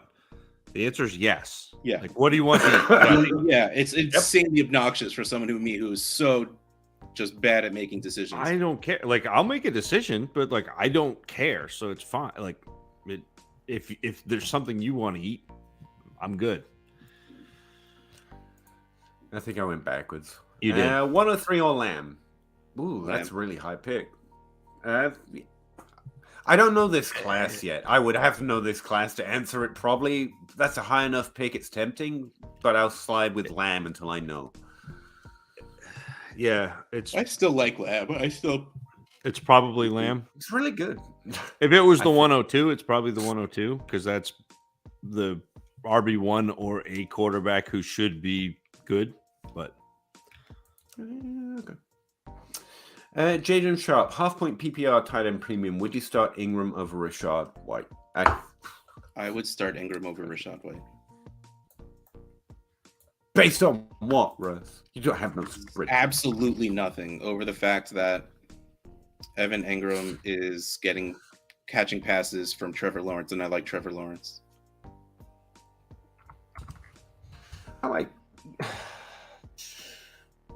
Yeah, it disagrees. Rashad White's a start, but honestly, Evan Ingram's fine. Rashad White. I'm saying Rashad White. He's saying Evan Ingram. That's not helpful to you at all. So I'll side with Ingram, and you can come be mad at us if we're wrong. Justin Johnson. Value is Zach Wilson. Zip. Nada. Nothing. Not really. Got him mid-second in 22. Oh, in a 1 QB league? Nothing. Zip. Nada. Watch Jared Goff work, but bad hype. Strategy of getting value on him. In a 1 QB league, I don't think there is one. Honestly, if a trade is even, you just drop him on your side to make it seem like you're giving up more. The only thing I can think of is like when the Jalen Hurts owner hears the news, he might give you something to have a starting quarterback that you're willing to bail on. Like that's the only thing I can think of. That's the one where you trade him for like Juwan Johnson or like Isaiah Hodgins or someone like that, and you actually like gain because he's not on your roster anymore. Ugh, that's rough. In Britain, give me a kebab. Kebab wasn't on the list. Hey, don't accuse me of not liking kebabs. But no, I'm also kebabs. all for kebabs as well. We just I like would- food around here, okay? We Yeah, just like feed food. me. We are I pro would- food. We are pro food. We're taking a strong contrarian stance on food. Toronto Dave, PPR, start Pittman or Fournette? Pittman. For Pittman, yeah. Oh. Assuming TY is TY Hilton and not thank you, don't start him. That's why we Is keep Mike Zach around. White good?